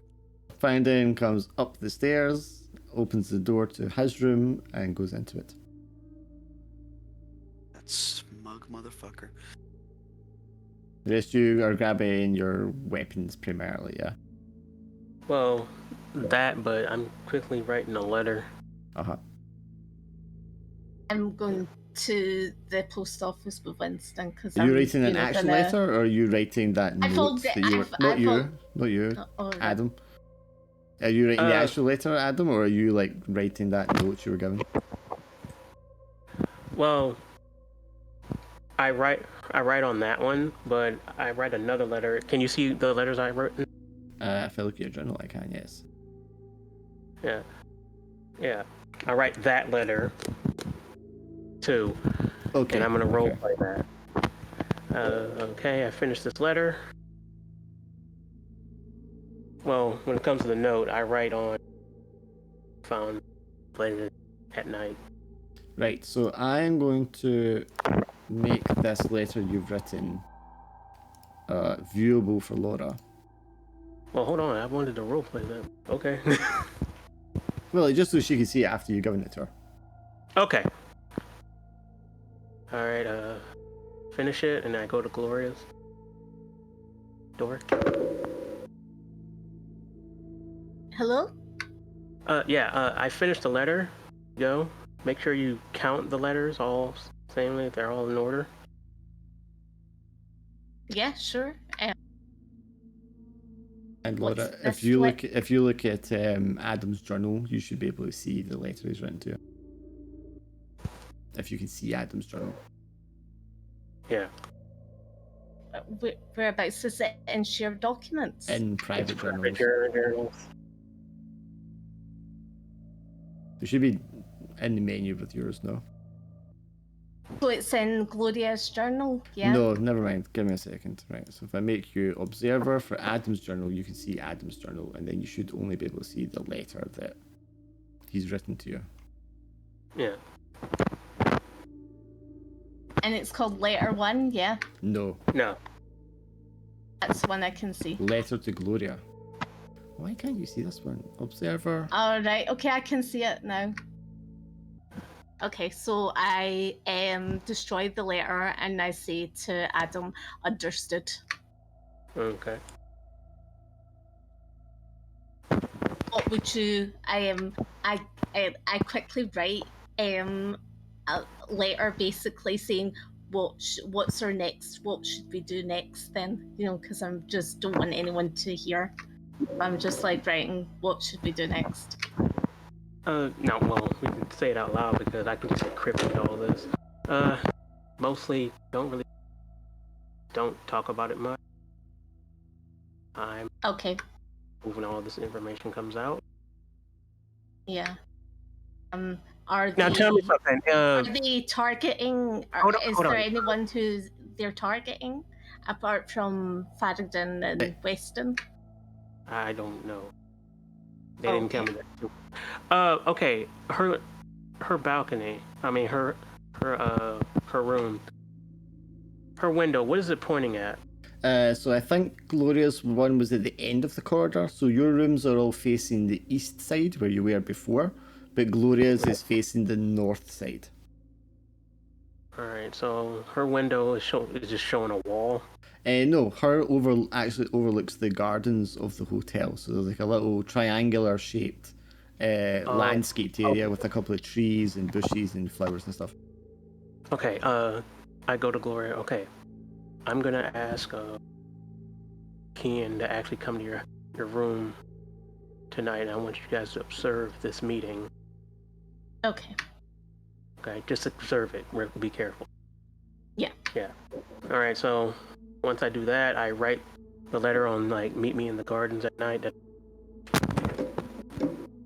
Okay, so you recall they asked you to write where you were going, but you want to write that you want a meeting tonight. I was going to discuss to them. Yeah, so you want to write meet me tonight in the gardens. Yes. Okay.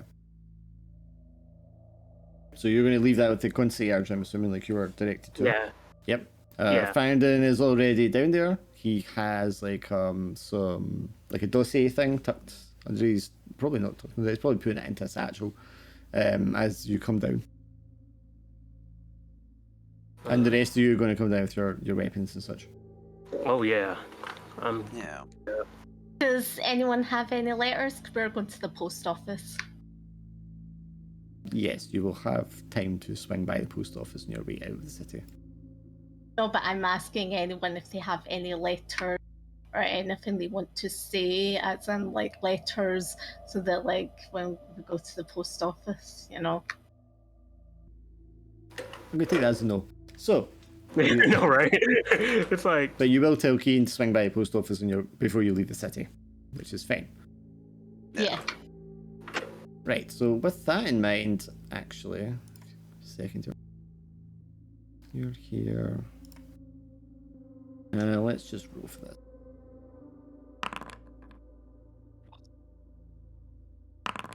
Okay, no. Oh Jesus. So who's hopping? You're hopping into the post office, Gloria, because you have a letter to mail, right? Yeah, with Adam. Sure. And when you hop in there to post your letter, you make inquiry to see if any letters came in this morning's mail for either Barker or Winston, and you're told that no letters have came in for Barker or Winston yet. Okay. I send my letter in because I And you had to post your remember letter, you said yes. yeah. And there isn't a reply from your mother yet either. Okay. Any letters for the captain or? No, there's no telegrams or messages or letters for them. On Okay. it. Definitely nothing for Barker. Unfortunately, not. But, Okay. I mean, today was like the earliest a letter could have possibly gotten back to you from somewhere, so it's not unusual for it to be a little later than that. And the mail will come in 2 or 3 times a day, so you can try it later on today. Okay. So with that, you drive off. The countryside is mostly farmland. It's quite fertile land around here. So it's a lot greener than you might have expected. You do see like hills, mountains in the distance, and those are a little kind of rockier, grainier looking. And of course, going much further to the south, you'd eventually see like the desert, the Sahara, and the environment's going to get more desert-like as you kind of like head out that way. But you're only going about an hour south of the city, out to what's the Fochville base. And this is a military encampment. The only thing you really see of note as you are driving along the road in that direction is what looks to be a man splayed out on his belly, fully clothed. A local looking man, just like lying straight out at the side of the road. Cian, you are driving, of course, so it'd be up to you if you made a stop for that. Yeah, I think I would at least kind of stop and like. Well, you pull stay up. in the. You pull up. I'll get out. Drive. Well, I wasn't even gonna do that. I was just gonna shout out the window like, "Excuse me, sir, are you all right?" Oh. Just lying motionless on the ground. All right, I get out. I'm like, keep the car engine. Open it. Sure, you approach. You can see the man, like I said, dressed like a local. You're not sure if he was out at night because he's not wearing like a big coat or anything to keep him warm. He's wearing like light clothes, a lot light coloured clothes, with soft shoes and like the head, the face hat on. So he's lying face down in the dirt, hands outstretched in front of him. All right. So I slowly turn him over. You turn him over, and clearly this man is dead. His face is all kind of bloated and puffy and off colour. Shit. Flies are just like buzzing all around him. So we don't recognize him at all. So. No. Yeah, this man's dead. Caps. Oh goodness. Well, that's a shame, but says Captain. But we can report. We can report this when we reach the base. They'll say. I'm sure they will send someone. All right. I get back into the car. Did you want to have a look at him, Gloria, being a doctor? Yeah, that's true. I'll wait till, in the base. I don't want to choose my investigation, I'm sorry. Alright, that's fine. Okay. And I go back into the car. Does he look like he just sort of fell over, or does he look like he was like placed there? I mean, he's just lying there. You can roll investigate if you want to look around. I'll do it. Just a quick one. He just turns off the car. He's like, nope, nothing. Bare minimum, I'm going to say there's no like obvious tire tracks or anything like that to indicate anyone else was kind of here. Shit, I should have rolled. I mean, you can roll if you want to investigate. Oh, Damn, yeah. okay. I'm like, wait a minute. You look around, and whereabouts in the States are you from, Adam? Mississippi? Which state? Whereabouts in the States? Yeah. I know it's rural, but which state is he from? Or maybe I could be more particular. Where you're from back home, are there snakes? Yes. Okay, so you've seen like a snake bite before. So as you're looking over the body, patting him down just to see if there's anything unusual, you get to his ankle and pulling up like the bottom of his like ankle because he isn't wearing any socks. You can quite clearly see that there is what you recognise to be a snake bite on his ankle.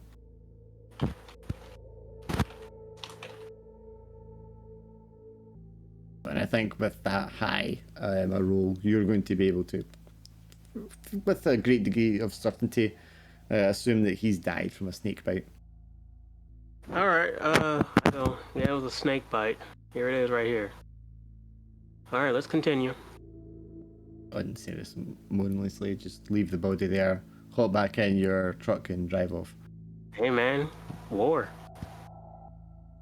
So, well, outside the city, you come across the official base. The perimeter is not a very well constructed barbed wire fence with signs in Arabic and French.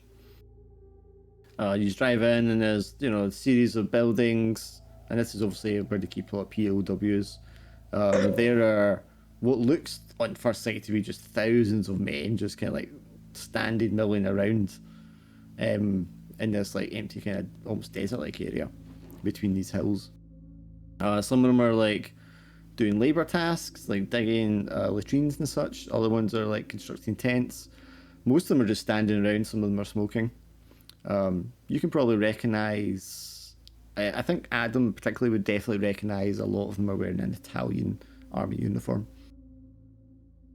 And she was drive into the base, and Farrington's like, right, well, finally we get to speak to our man. Mr. Creef, if you wouldn't mind accompanying me. Mr. O'Doyle, if you wouldn't mind tending to the vehicle, refueling for us. I guess the rest of you can follow me. You guys follow him, and he goes up to makes some inquiries as to where the person in charge of the camp is, and you are led to a building which looks hastily kind of constructed. It's like a local building, rectangular in shape, made of stone. And there's like been tent extensions kind of added to it, and wooden extensions added to branch it out. You can see there's like radio equipment, things like that there. And obviously there are like armed guards. This is a British manned station. And Farrington comes in. I guess if you wouldn't mind waiting here, Mr. Creef, perhaps you can come with me. We'll make inquiries and try to see where a man has been kept. And the two of them go into the building and leave you guys standing outside for a minute. Is there anything you want to do or say? It'll only be for a few minutes. I don't think so. I'd just say about meeting in my room this evening.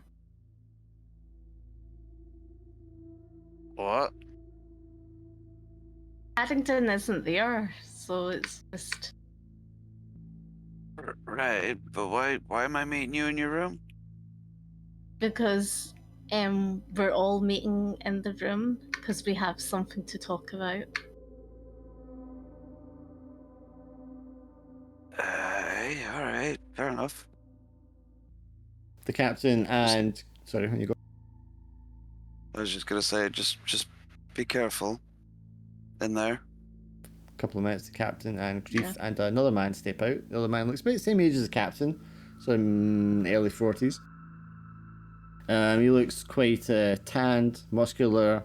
He has a short brown beard and just the faintest hint of like a mustache. And the captain goes, "This is Major Brigadier Noble.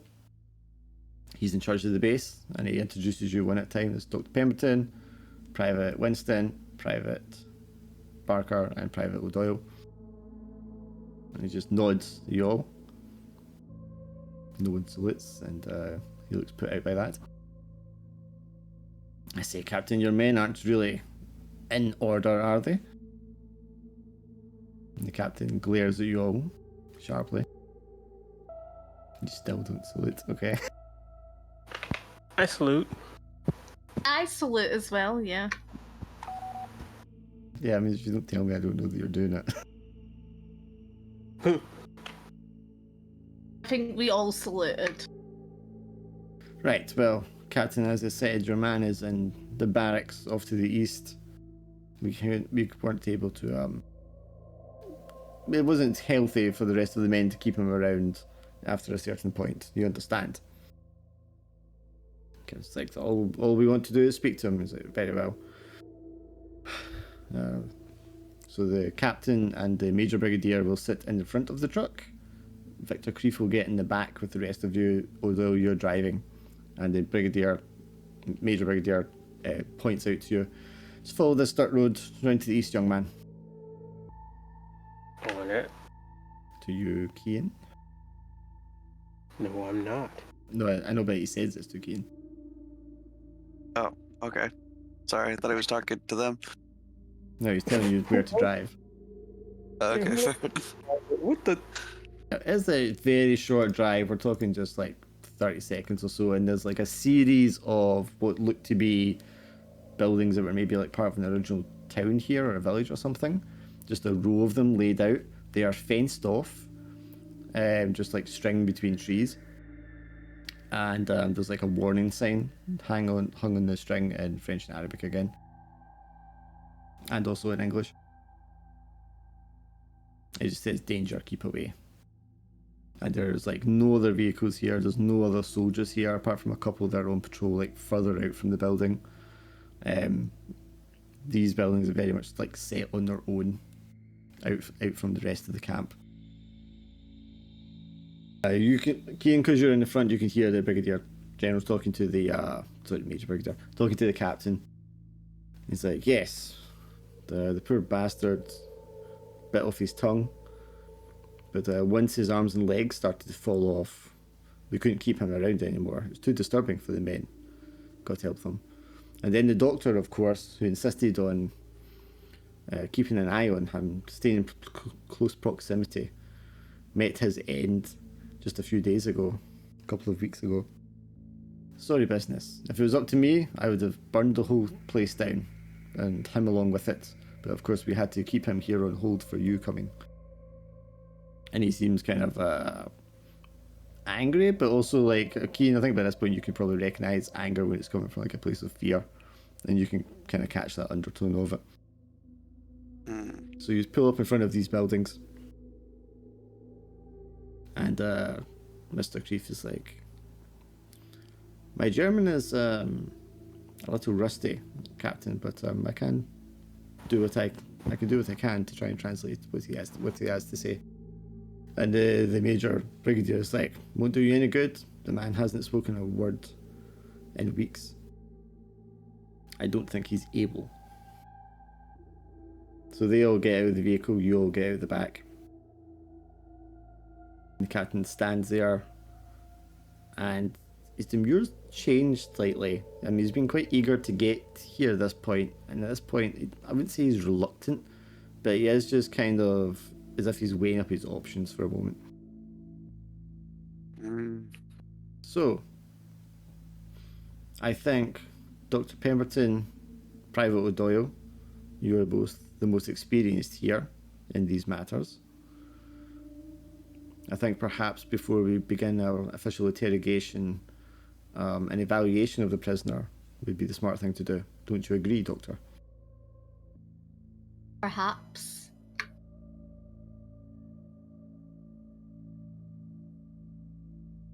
I think I and the Major Brigadier will wait here. Yes, he knows the Major Brigadier, and he seems only too content to kind of stand back until you've evaluated the prisoner and determined that he's in a fit state to be interrogated, or what manner it should take.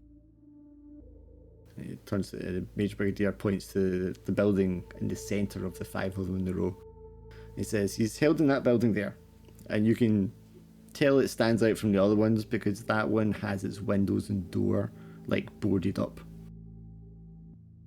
Have you got for myself and O'Doyle? Have you got what's called the equipment to put on? I will not go in to see him without like the proper attire. Of course, Doctor, we can have something. And the Major Brigadier whistles. Does like a wolf whistle kind of thing. And the one of the guards comes jogging over, and he like says to him, and he like jogs off to a kind of outhouse building around the side, a shed. And he comes back a few moments later, and he has like a large canvas bag, and he just like lays it out on the bonnet of the truck, or the hood of the truck for the Americans. In there's like aprons, rubber gloves, like a hairnet, a covering for your face, goggles, as well as like a hammer to remove the boards. Or perhaps if the task is to be that physical, perhaps Mr. Barker or Mr. Private Barker, or Private Winston can help you remove the boards to get into the building. Is there a actual suit that No, they don't have suits. No. Okay. This is what you get. All right, I commenced doing it. Start putting the goggles on and the apron and yeah. the gloves. Who's putting the gear on, and to what extent, or are any of you just grabbing a hammer and just going up there and pulling boards off? Well, I'll help on. with I'll help with pulling the boards off, but maybe like put something over my like nose and mouth at the very least. Sure. Yeah, I think Kane yeah, I mean, the doctor's doing it, so yeah, I think Kane will put on the protection. So the Major Brigadier says to you, Dr. Pimpton, I don't believe there's any risk of an infection or airborne, Doctor. People have been in contact with him and no one has shown any of these strange symptoms that he's exhibiting. Of course, it can help to take precautions, or it wouldn't harm to take precautions, but I don't think it's absolutely necessary. I throw him a complete, stern look, like, of no precautions, shall we say. Well, that's not what happened to the doctor, the good doctor that's, incinerated in the mortuary at the other side of the city. The Major Brigadier's face goes like white. Like you would not expect a man of his rank to turn like that at the mention of something, which is rather benign. But he stammers for a second before he can kind of collect his words. The Dr. Hodgson's incident is nothing to do with an infection or a disease, I can assure you. It was far more physical. Well, that's not how when I examined, it was public health safety. I agree with you there, Doctor. I actually think this thing, should be eviscerated, incinerated immediately. I think it poses a great danger to anyone coming near it, but I'm just letting you know that I don't believe that it's an infection. At least not anything I come to understand. He puts his hand on your shoulder, Lewis, and he says, "Are you armed, man?" We have our sidearms, sir. Nods his head. Keep it about you, and if it moves or threatens you or the doctor in any way, don't hesitate to put a bullet in it. I'll nod gravely. You said that what happened to Dr. Hodgson's was physical. Yes, it attacked him. Or at least, that's what we believe. Well, I believe that I would like more than Mr. Kane Doyle to hold the prisoner down to examine. I can't do this by myself. The Major Brigadier Noble will come to you, Doctor, and be like, I wouldn't recommend holding him down at all. I think it would be safe to evaluate him from a few feet away.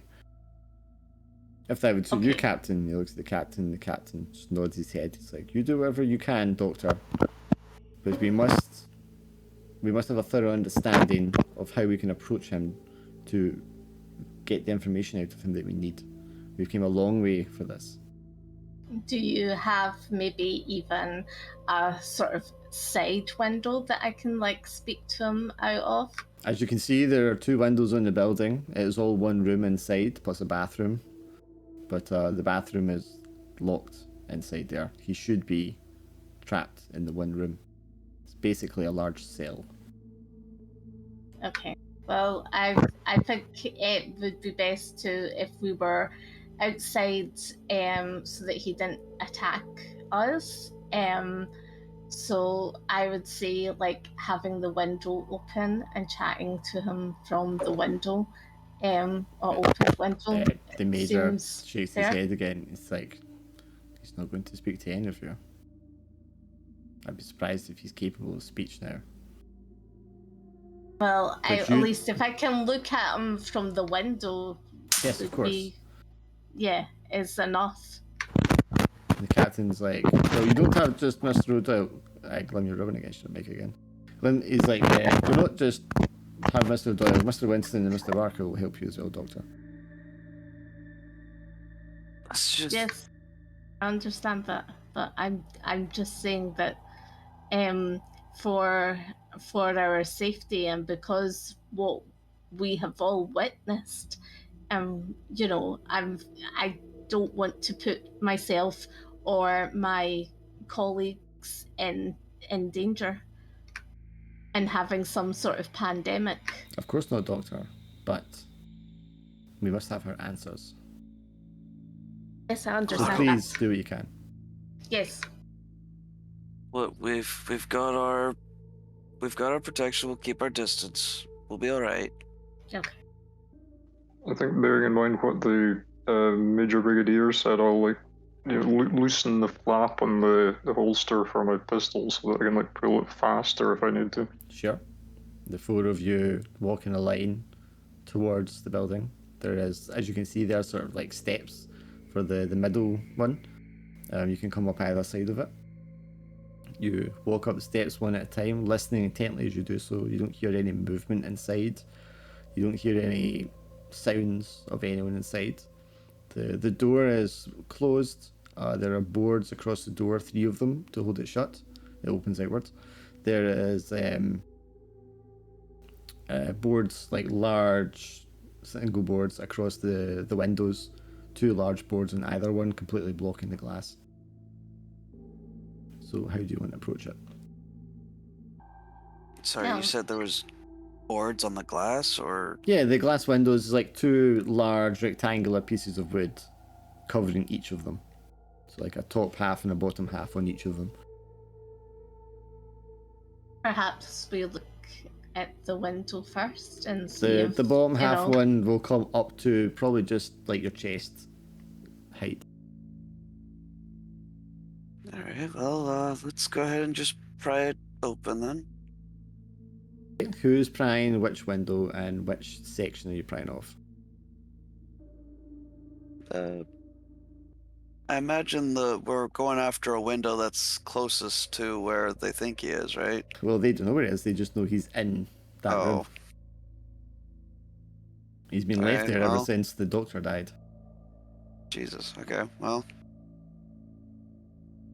I guess picking a random window and just kind of picking a panel that's how are you feeding the patient? Well, initially we were sliding a tray through the door, but after the doctor died, none of the men would dare approach the building, and frankly, I didn't care enough to see it.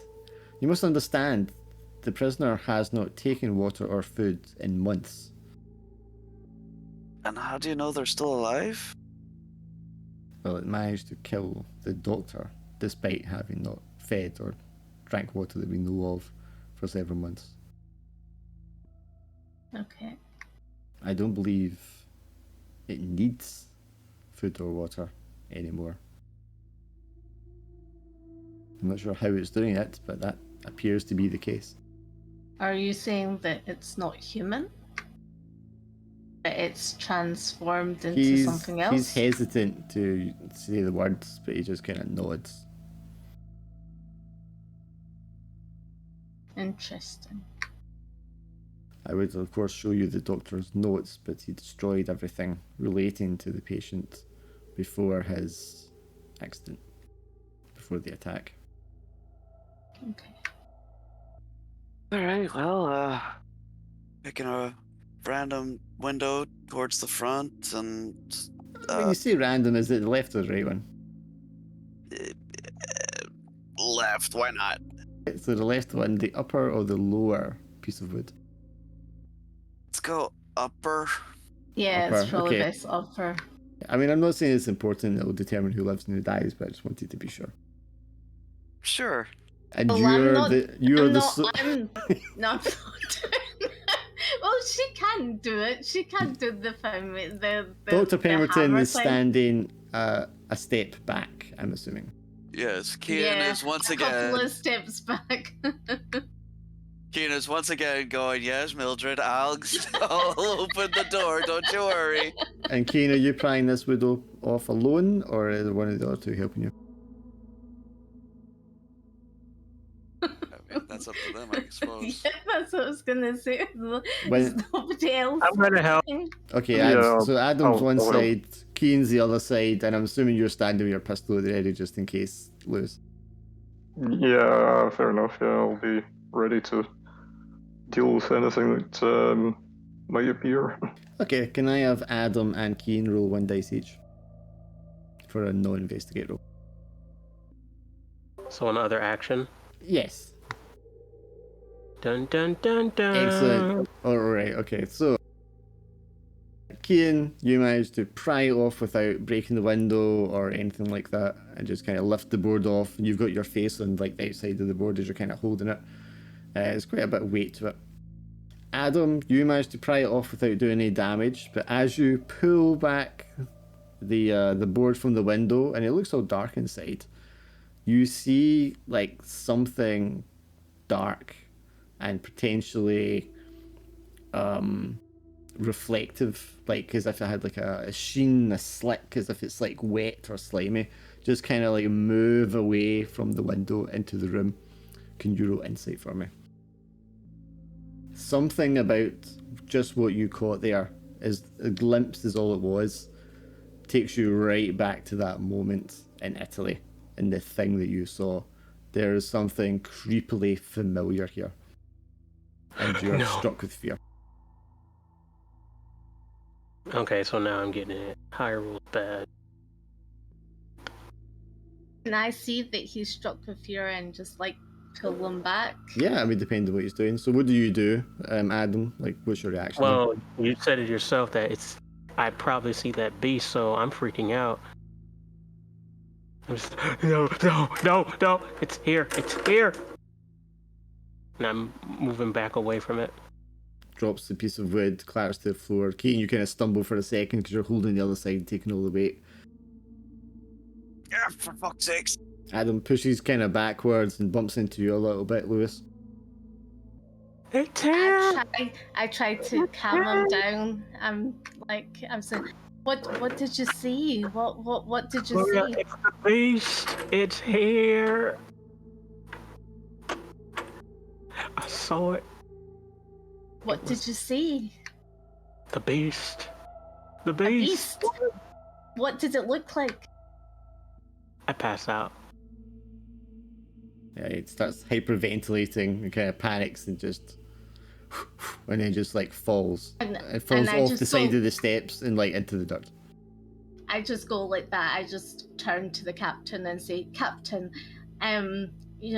he saw something disturbing. So- I need to go back with Adam to make sure that he's. So you're yelling he's this passed because out. they're way back here on the other side of the string. Yeah. Doctor, what's your evaluation? Can you see him? We need to know if we can interrogate it. You cannot interrogate it. Do we have any sort of light source on us, like a flashlight or a You lantern? can or something? certainly have a flashlight on you. That's totally reasonable. All right, It's- I'm clicking the light and I'm shining it into the room. Okay. Waving it around the room, left to right.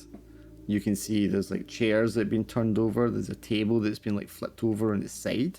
And then, yeah, over the side, like one, so it's just lying down. And there's like I'm trying to say, like a very old style, basic, thin kind of couch.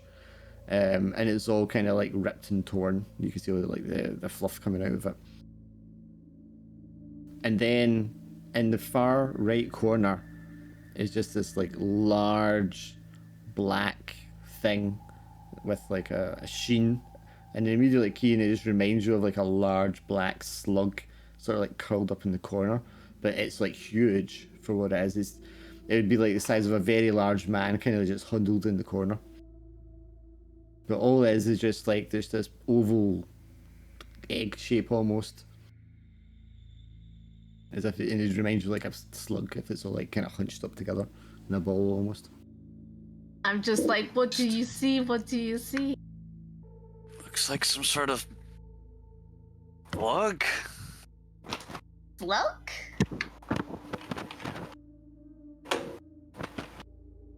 And it's not like reacting to the light or anything like that. It's just sort of Nope. huddled in the corner. Yep. The way the light What? reflects off it, as if it's, like I say, like a sheen, as if it's wet or moist or slimy or something. What does it smell like in here? Well, I mean, you'd have to open the window or the door to get the smell. Oh no, don't do that. Oh, right. Yeah, fair enough. Put the wood back on. Put the wood back on.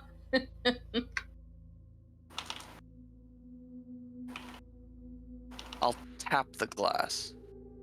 I'm not gonna try to break it. I'm not gonna try to break it. I'm just trying to make noise and see if it reacts to the noise. Tap, tap. Nothing happens.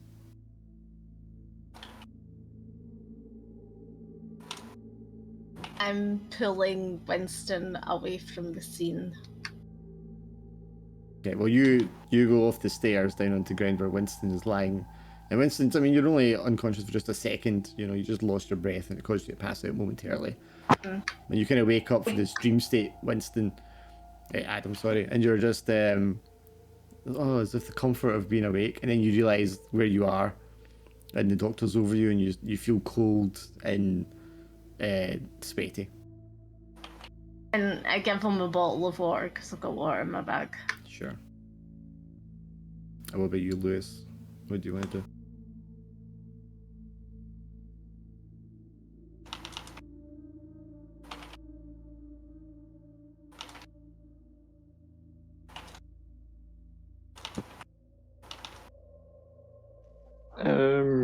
How close am I to the window at this point? I mean, can I As close as you want to reasonably? be. Yeah. You can peer inside. You can follow the beam of Keen's flashlight to see the thing in the corner. Yeah. Okay. I'll take a look for myself. I'll like probably keep my pistol drawn just in case. But yeah, I'll come and stand next to where Kean is and like try and get a better look at it. Yeah. Again, it's this large slug-like thing in the corner. Dear God. You're watching it for like signs of breathing. You know, the soft in and out sort of fluctuations. Maybe just the distance of the darkness, but you doesn't look like it's doing that. It seems completely stationary.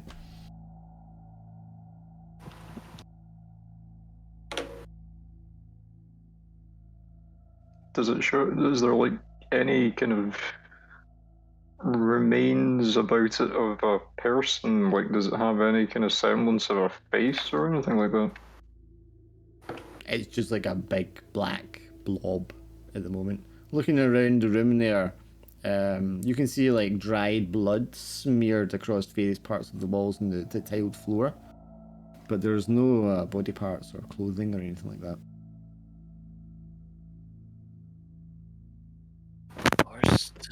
Knocked?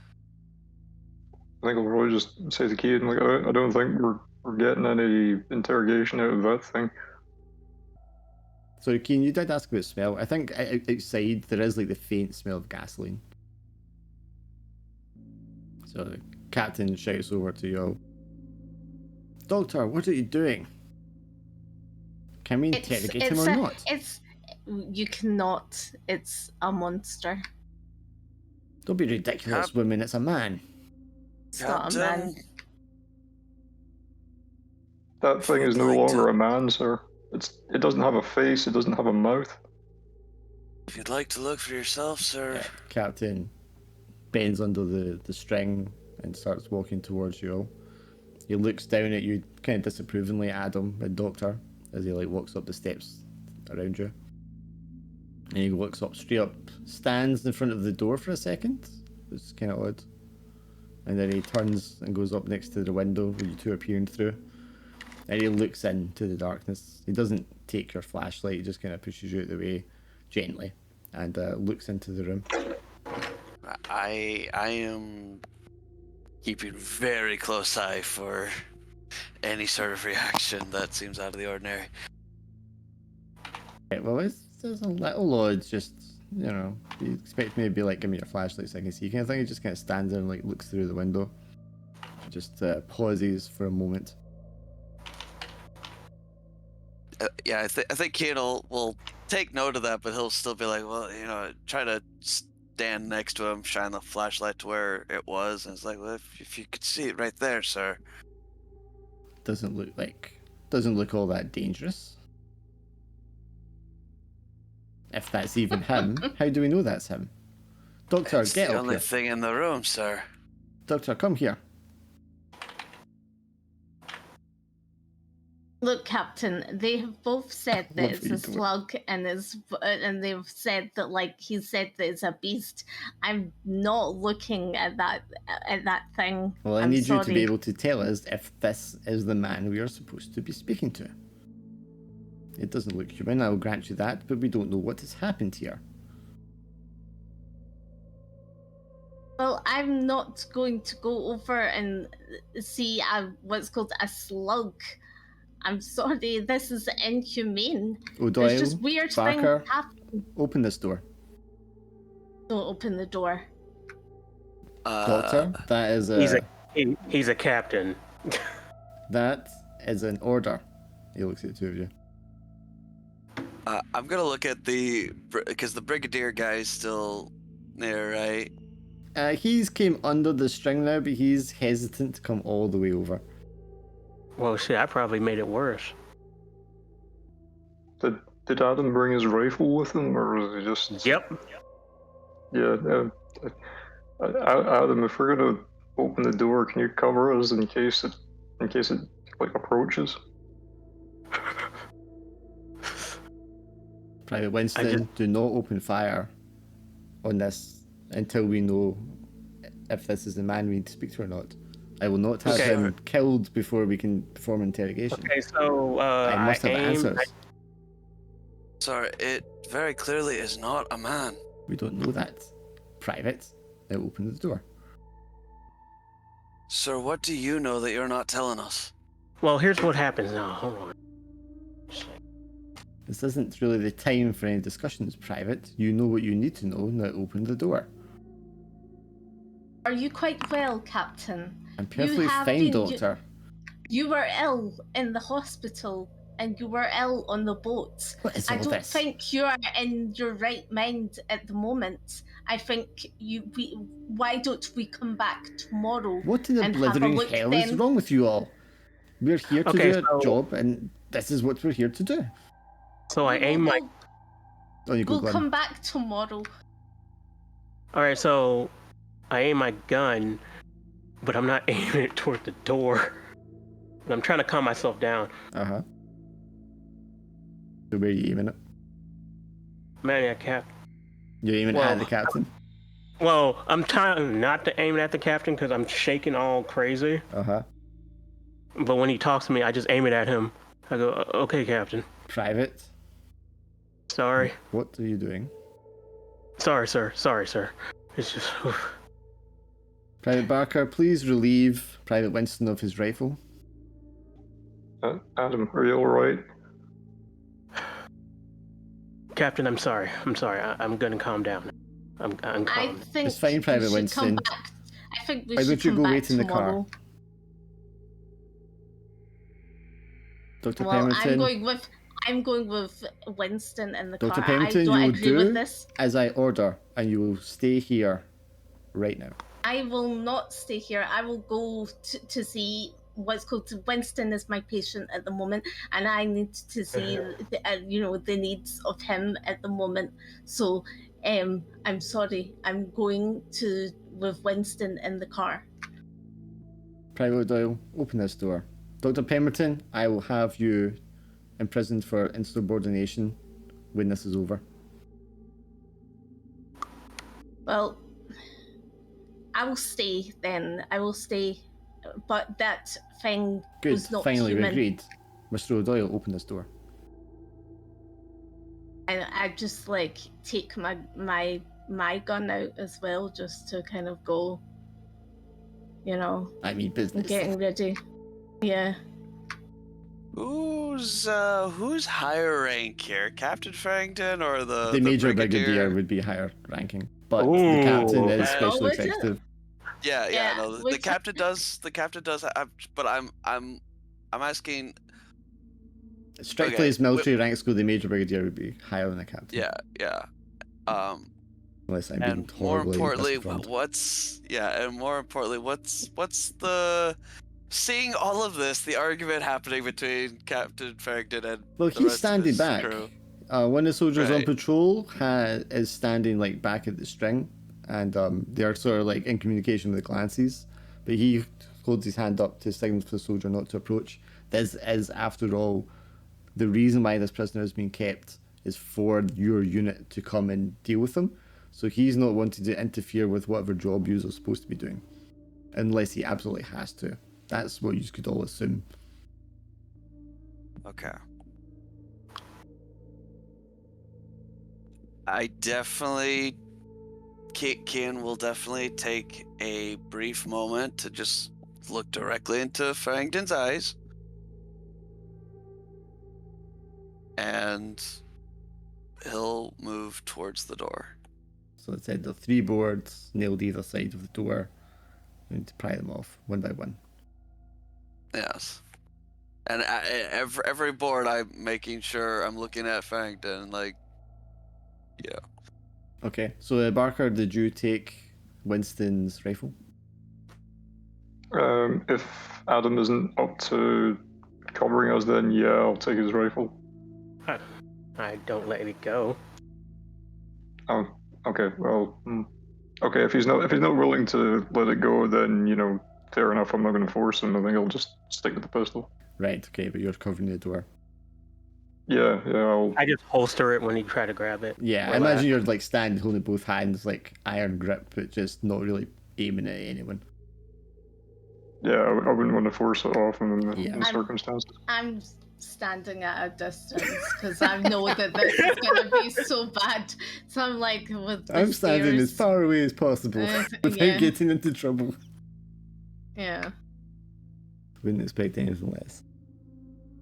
Kiki and you pry open the boards quite noisily, 1, 2, and 3, and they clatter to the floor.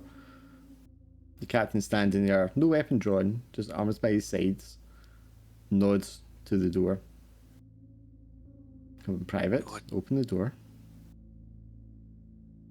Stop. Excuse me?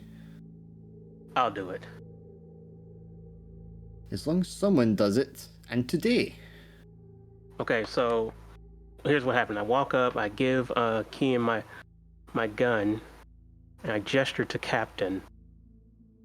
And I hope you know what that means.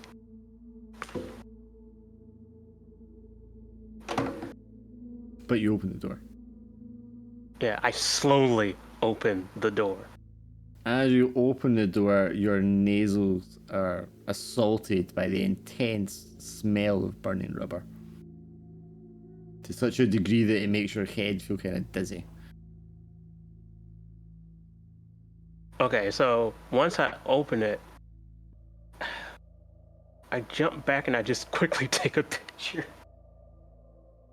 Jump back and you start fumbling with your camera. The captain steps into the darkness of the room. He steps in first. Private Doyle, Private Barker, come in. Doctor, you two. It's quite alright. It's not moving. He steps in and he steps back off to the left. So he's standing slightly on the left side of the room. The creature is in the far right corner. Who's coming in? I'll go in.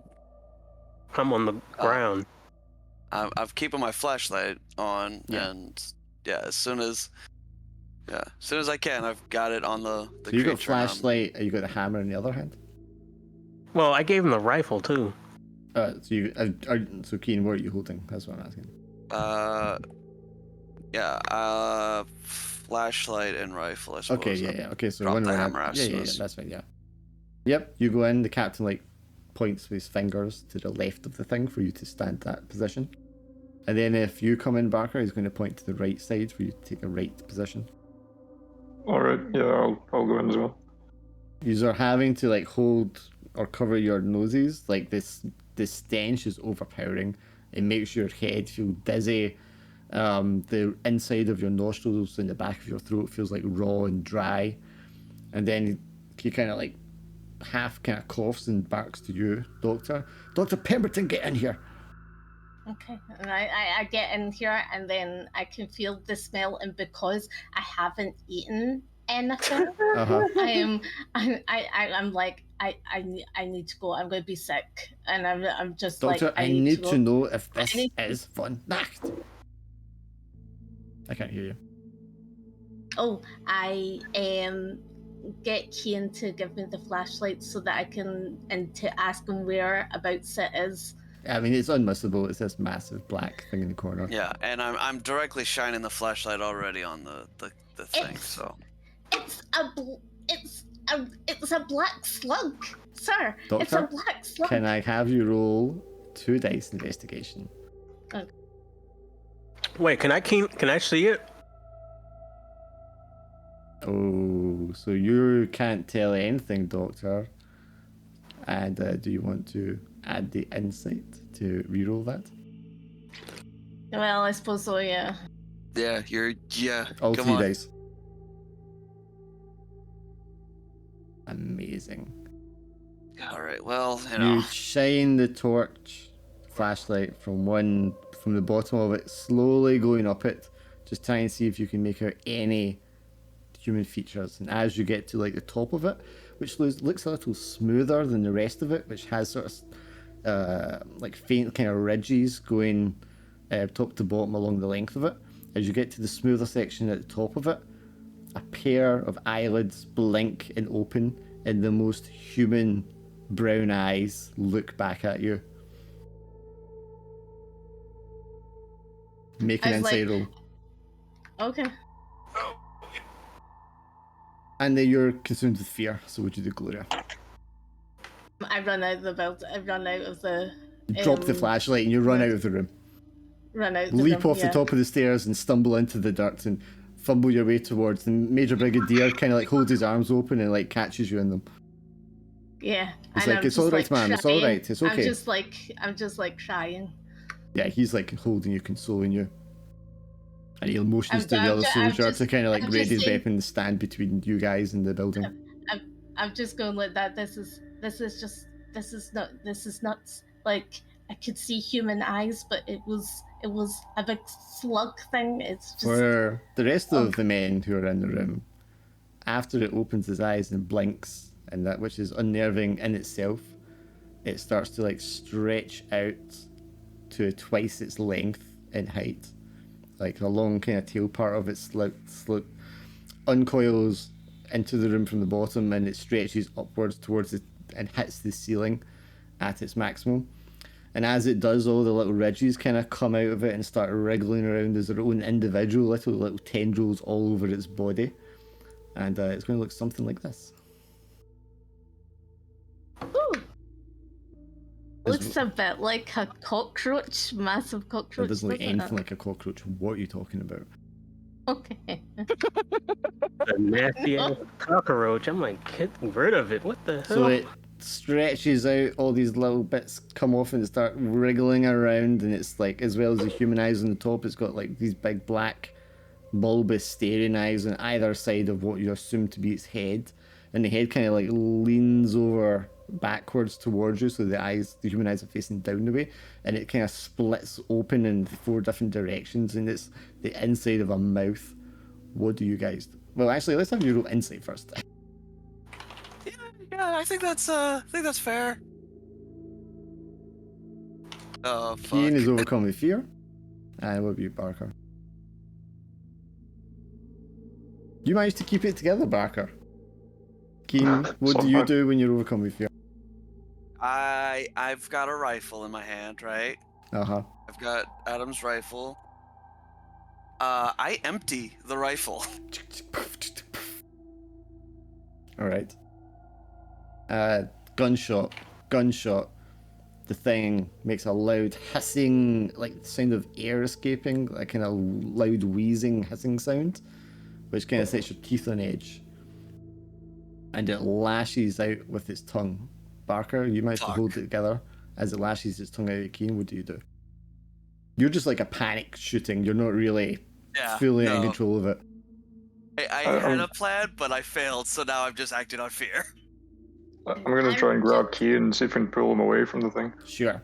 You've got dice I'm for just that. shouting, get out of there. And then I'm just like saying to the Brigadier for me, incinerate it. Well, yeah, you guys are outside, you just hear gunshots. I'm assuming, Yeah. Adam, because you left because of the smell, you're like outside the room, just kind of looking in. Yeah. What do you do when you hear the gunshots? Well, I get up. I mean, can I see it from here? I mean, does the curiosity overcome your fear that you want to look at it? Dude, I want to take the perfect shot of it. But you don't have your rifle. Keen does. Nope, but I have a camera. Oh, picture. Oh, I mean, yeah, you could do that if you want. Might come running towards you though. You can roll 2 dice to take a picture of it because you are a cameraman. Photographer, rather. Other action? Yes, other action. Give me that fucking Oh, I'm picture. afraid with that though, you're going to have to roll an insight roll. Man, I'm dead. Okay. Well, if you get a 6, then you'll go insane.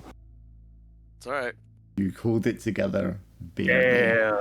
Damn. You lean in, you see this I thing Pokemon snapped just, that shit. I just. just before it lashes out its tongue at Kian, before all the gunshots and everything happens, you manage to, and there's a flash of light. And in that flash of light from your camera, that's when the tongue lashes out, that's when the gunshots start firing, and that's when Lewis reaches over, grabs Kian. And do you want to roll 1 dice for me, Lewis? Come on, baby, roll high for me. It might be But bad I'm if you sure don't. like saying shut the door, shut the door. No, Lock they're them in in there. Yeah, of course. That's in getting Lou and, what's called this Gloria's gonna burn us all alive. God. I Kill guess it I all. don't get this. I don't get occupational expertise for this, do I don't think I don't think being a barber helps you grab a man and haul him out of the room. Hell yeah. Of course it could. But he's worked in the mine, is that not like Right. Oh, God. you must have Oh. muscles? Okay, so Yeah. that will be a failure, which will be of dire consequences, unless you use insight to reroll it. So you How much? you make the same roll, but as well as the 1 dice, you click on the insight dice as well. How much do you love So me? is that You get to roll. Okay, so go do the something my else God. roll. Sorry, before you do anything, go to your insight track and reduce that back to 4. Roll again Okay. with the 3. Right, and then go to the something else action, click on the 1 dice for human possible, and the 3rd dice also. Oh, right, yeah. Sorry, I keep making that mistake. I know. Yeah, no worries. That's why I'm taking step by step to explain this time. Oh, Oh, Lord. God! Oh, wait. Okay, Please! this is fine. You can do this as many times as you want, but it has to be exactly the same roll with the insight dice there. Oh, thank Oh, Christ! Yeah, I will try this again. Alright, Shit. yeah. You grab him and you throw. Well, you can describe to me. You're going to successfully do what you want to do, so you describe that part to me. Yeah, I'm gonna try and like just grab hold of Kian and pull him towards the door. Drag him out. Yeah. Okay, now make an insight only roll. Man, okay, you get lucky that time. Jesus Christ, Lewis Barker is a fucking god. You grab Yeah, him, drag him Jesus. out of the room. I keep trying to call him Glim. Adam backs out of the way to let you like drag him out of the room as you do so. And then what do you do? As this thing just wheezes out, just like air escaping in this very tight space, and it kind of Is everyone out? yeah. As he drags him out of the room, the thing is going to just lunge forward towards the doorway. Where's Oh. Captain Farrington at this point?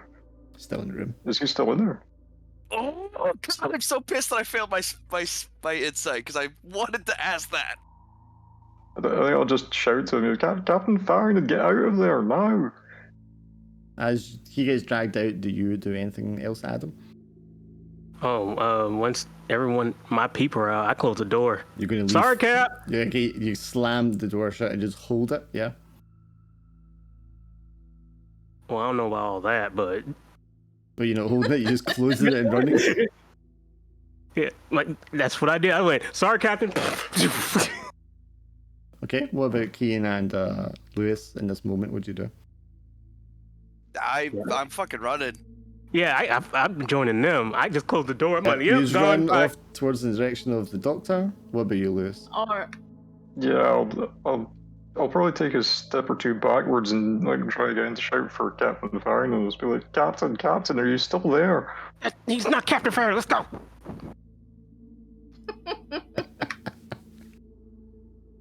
So you Yeah, yell. if I have any.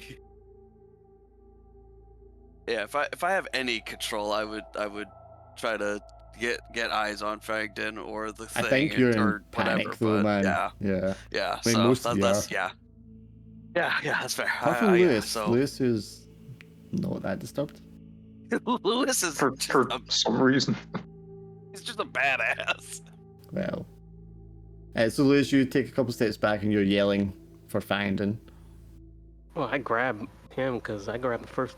Oh, so you went to grab Lewis and drag him with you? Well, like I said, once I closed the door, I said, sorry, Captain, and I ran. And while I'm running, I made sure that no one's like stuck there with. Yeah. Well, he's not stuck there. He just took a couple of steps back from the door and he's Yeah. yelling to the captain to, are you alright and such. Yeah, I closed the door. I'm like, he's not. Let's go. I'm just trying to be clear if just- anyone's doing anything that affects Lewis or if it's totally Lewis just standing there shouting for the sake of I'm like, Lewis, just we are saying to the leaving. brigadier guy. You're just running. like that. I know we're running. I'm shouting back the way to the brigadier guy. What's called burn it down. As you're Burn it running down. away. Burn it Yeah, I think I'll start walking I'll start backing away from it towards the perimeters at this point, I think. Yeah, you hear this like inhuman wheezing kind of shriek. And there, as it lunges towards the door and the door is shut, there is a thud and a cracking of splintering of the door from the inside for a second. Yeah, let's go. And then everything goes quiet. You guys are all ran away except for Lewis, who's just a little bit outside the door. So it's only Lewis. I need to know if he does anything else at this moment. Can I see anything through the window or anything like that? You want to step back up to the window? I don't know that I want to get closer. I really just mean, without He's like, You can look from a through- distance, because I mean the ledge is only a few feet wide, so you can look at it through the window from a few feet away. But obviously you don't have a flashlight; it will be darker in there because it's quite bright outside. But you can see, as you do that, you see Farrington is standing there, and he's taking a couple of steps back. He's almost against the left side wall now, and you can hear him saying something. Motherfucker. titties suck. Just says something unintelligible, but not in a hurried or loud tone, and it's just a single word as he steps back. And Fucker's talking to his cousin. he ain't human. And he then, ain't human. Lewis, you hear a crashing sound, the sound of ceramic or tiles or something smashing, being broken. Okay. The brigadier comes running up and with one of the soldiers, puts his hand on your shoulder, Lewis, and he says, "Stand back, private." The soldier Alright, sir. kicks the door open and comes in with his rifle, left, right, looking around, up, down. "Where is it, sir? Where is it?" And the captain just says, "It's gone. There," and he points to the broken doorway that you can see, Lewis, if you're peering through. The broken doorway of the bathroom. And the soldier looks in there, up, down, the corners. It's gone. There's a tunnel in here, a hole in the ground. My goodness, that is at large. Oh no! Do you want to walk into the room, Lewis?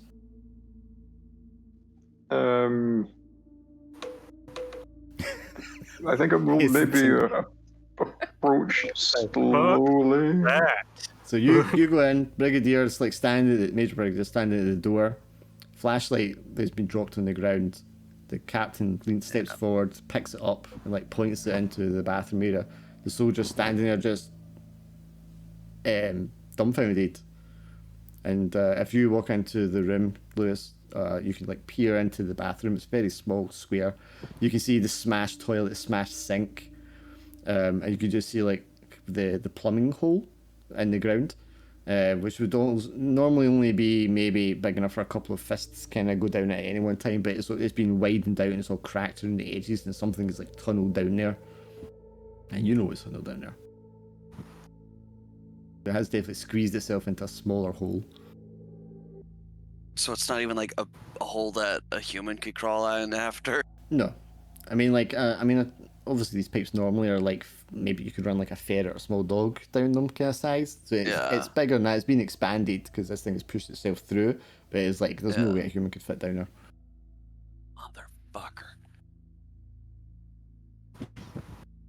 And the captain yells to the brigadier. Well, it doesn't yell, but it's slightly louder voice. Where do these pipes lead to, Major? And the Major goes, oh shit. This is the first time you've probably heard any of the officers like actually properly swear. Oh shit. The sewage system that runs all the way to the camp. And he just yells, private! To the guy with the rifle. He's like, follow me! And the two of them like run out of the room. And he like yells over to the other soldier who was on patrol, who's kind of came over closer. He yells, starts barking orders to the two of them to bring the car around. Where have the rest of you ran off to? Like, how far away did you run? Well, I ran to the truck. Yeah. Or, yes, I went to the truck as well, yeah. What the hell? Where else we gonna go? Yeah. Precisely. Yeah, you all run up to the truck and you're kind of waiting there, and this guy comes like running out. The Major comes running out. And then the captain, who's holding the flashlight to the hole, just like shines the light right in your face, Lewis, for a second. And you just have a unsettling, cold feeling come over you. You know, that kind of, the way they say, like when a ghost walks through you.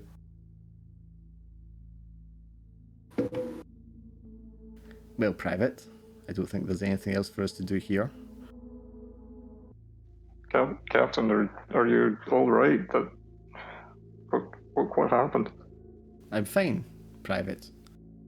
Get the rest of the men, tell them to calm themselves down, and then help the Major track the thing down. It appears to be in the sewers. Of course, sir. He just like stands watching you go with the flashlight on you, and only once you've kind of left the room does he like start walking after you.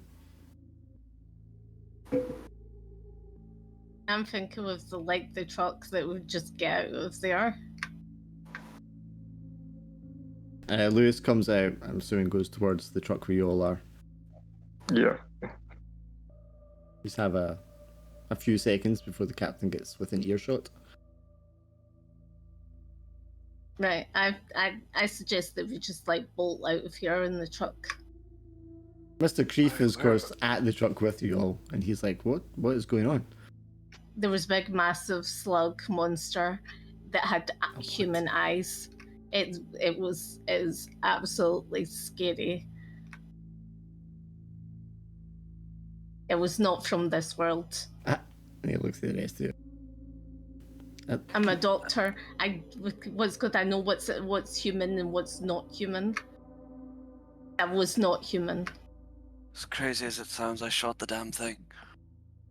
I heard the shots. But I thought it was a man you were supposed to be speaking to. He was supposed to be a man. But he's not a man anymore. I'm afraid I don't understand. If he's not a man, then what is he? A monster. Oh, no. Sure. Captain, how could this... What are they talking about? The captain... We don't know what they were. Yeah, the captain flicks off the flashlight. Mr. Creef, I'm afraid something has occurred with our prisoner. I'm not quite sure of the nature of it, but it's now at large, and we must hunt it down. Yeah, you did not say on this investigation, on this journey, that we were going to have to entail with monsters. I'm quite sure, madam, I wasn't aware that we would be dealing with anything quite like this. Although I had my suspicions, which is why Mr. O'Doyle and Mr. Winston are with us. So, Mr. O'Doyle, Mr. Winston, as our experts on these things, what do you advise we do now? I needed to develop some pictures. I just sort of stare at Farrington. This is why you were invited, Mr. O'Doyle. You've dealt with these things before. How do we deal with this one? How should we proceed? I don't know how we deal with this one. You got any I've fire? never dealt with this thing. So looking at it, I saw a slug, right? I mean, it was slug-shaped, and then it stretched out and became a lot more kind of monstrous. Okay, so Yeah. I go, well, it's gonna look sluggish, so why don't we just try to burn it? That's an excellent Fire suggestion. sometimes helps. Yes, that's an excellent suggestion. So we should Do we track have it down, trap it, and burn it. Yeah. Do we have any flamethrowers on the base? I mean, we could requisition one if we were to travel back to the city and back again, but that would take... It was about an hour's drive down here. That would take a couple of Exactly. hours, and who knows where it will be by then. Do we have any alcohol? He raises one eyebrow. Alcohol? Trust me. Do we have any alcohol on the base? I'm sure there is. There are stores of brandy and such, yes. Out of character, they made cocktails back then, right? Yes, obviously. Okay, so back in character. Okay, we're gonna need rags. We're gonna need a lot of rags. Well, first we will need to find this thing. Of course, of course. So, Mr. O'Doyle, how should we begin to find it? It seems to have escaped into the sewer system. I said like they should evacuate the barracks Uh, The so that camp? nobody's Did hurt. you any emotions towards where the camp was? Did you not see they have thousands of prisoners there? I don't think we can possibly mobilize them that quickly. okay, so I guess this is where we come in. So, What were you doing in that room? What do you mean what I was doing in the room? I was the same as you. I was in there You to didn't fire a evaluate the shot. thing. Well, of course not. We wouldn't get any answers by killing him, would we? Yes, Nice. but it's not human. Well, we know that now, but we didn't know that to begin with. It's- We didn't know if Yes, that but thing you had done something to You were Mr. Nacht. staring at it like when I was staring at it, and I said like with the human, it had human eyes, and it was like, something from the Blob. Gloria, I don't think we should be, mad at him because how did he know? I think we must all calm down for a moment here and face what the situation is. Our prisoner has either been devoured by or morphed into this creature, clearly. Correct. But why and how? And what were the Nazis doing here that caused this to happen? That is what we need to know. Do you understand, Doctor? I understand, Doctor. I understand, Captain, but I understand that we need to get a load of soldiers to get these prisoners out of here and evacuated because it's not a safe. Not a safe camp. I'm sure the Major Brigadier will deal with the prisoners and the rest of the camp as he sees fit. He's on his way now to alert his soldiers and men, so we have more men to help us with this task. But what I'm asking Mr. O'Doyle, Mr. Winters now, you're suggesting that we trap it and set it on fire. Do you have any idea how we go about that? It is clearly in the pipes. I'm assuming that leads to a sewer system which must have an outlet somewhere. Do you have a map of the camp? Well, I don't here, no, but I'm sure we can find one if Mr. O'Doyle will drive us back to the rest of the camp. Yes, Or that seems like a good idea. Or is it in the local area? Can we detain it here before then? That's what I'm trying to ask you. That's what I was also thinking about too. I'm like, yeah. Could there be a I don't know how. Okay. Could there be a septic tank for the camp, or like a pit or something that the latrines empty into? That's an excellent idea. Private Barker, why don't you scout around the buildings here and see if you can find a septic tank? All right, sir. Private Winston, go with him, just in case. On it. Mr. O'Doyle, are you feeling up to the task now? Or would you like to bombard me with more unnecessary questions? I fix him with a look. Oh, I want to ask. Perhaps you could drive Dr. Pemberton up to the base. She wanted you to look for a map, Dr. Pemberton, and you can ask about the prisoners, and see if you can find out what the Major is doing. That sound good to you, Doctor? O'Doyle, come with me. Yeah, that's fine. Yes, he can drive you. Okay, we'll return quick because the rest of us are here. Okay. Without a What about vehicle. you, sir? I'll stay here with the men and help them. We'll see what we can come across. Good luck then. Mr. Creef. Yep. I'm sorry about this disturbance today. If you can go with Mr. O'Doyle, they can leave you at the camp for now. You'll be safe there. And Mr. Creef just nods, a little confused, like, okay. He still doesn't quite know what's happening. Doesn't make a lot of sense. Yeah, that's fair. Okay, so if I could have Lewis and Adam roll 1 dice each for investigation. Do either of you want to... Well, I know Adam doesn't because he might go insane. But does Lewis want to add insight and reroll that? Yeah, okay, I'll give it a shot. Oh, you'll need to do that again if you want to go for a success. Jesus. Okay, I'll give it one more try. Same roll.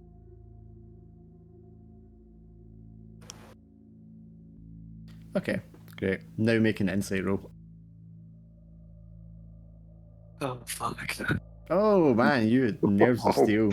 Nerves of steel. Use You're go like around, the lucky guy in this, definitely. just go around the side of the building and around the rear, and you do indeed find like the manhole thing you'd unscrew for the septic tanks for the buildings here, and as you approach it, there's just flies buzzing everywhere, like thousands of them. You can hear it before you can really make out what they are, and they're crawling all over some like mound beside the septic tank. As you approach Lewis, you like pick up a stick and kind of just prod at the pile of flies, and like a badly decomposed human arm just kind of like flops out of the pile. Oh god. Is there anything like identifying about it? Is it like, are there remains of clothing around? Yes, there is a tattoo on the skin you can just about make out, Ooh. and it's the tattoo of an SS officer. Oh my god. Wait, is it Wait, just what was an it? arm? Is it just an arm, Lewis, or do you want to prod more? Oh, gee.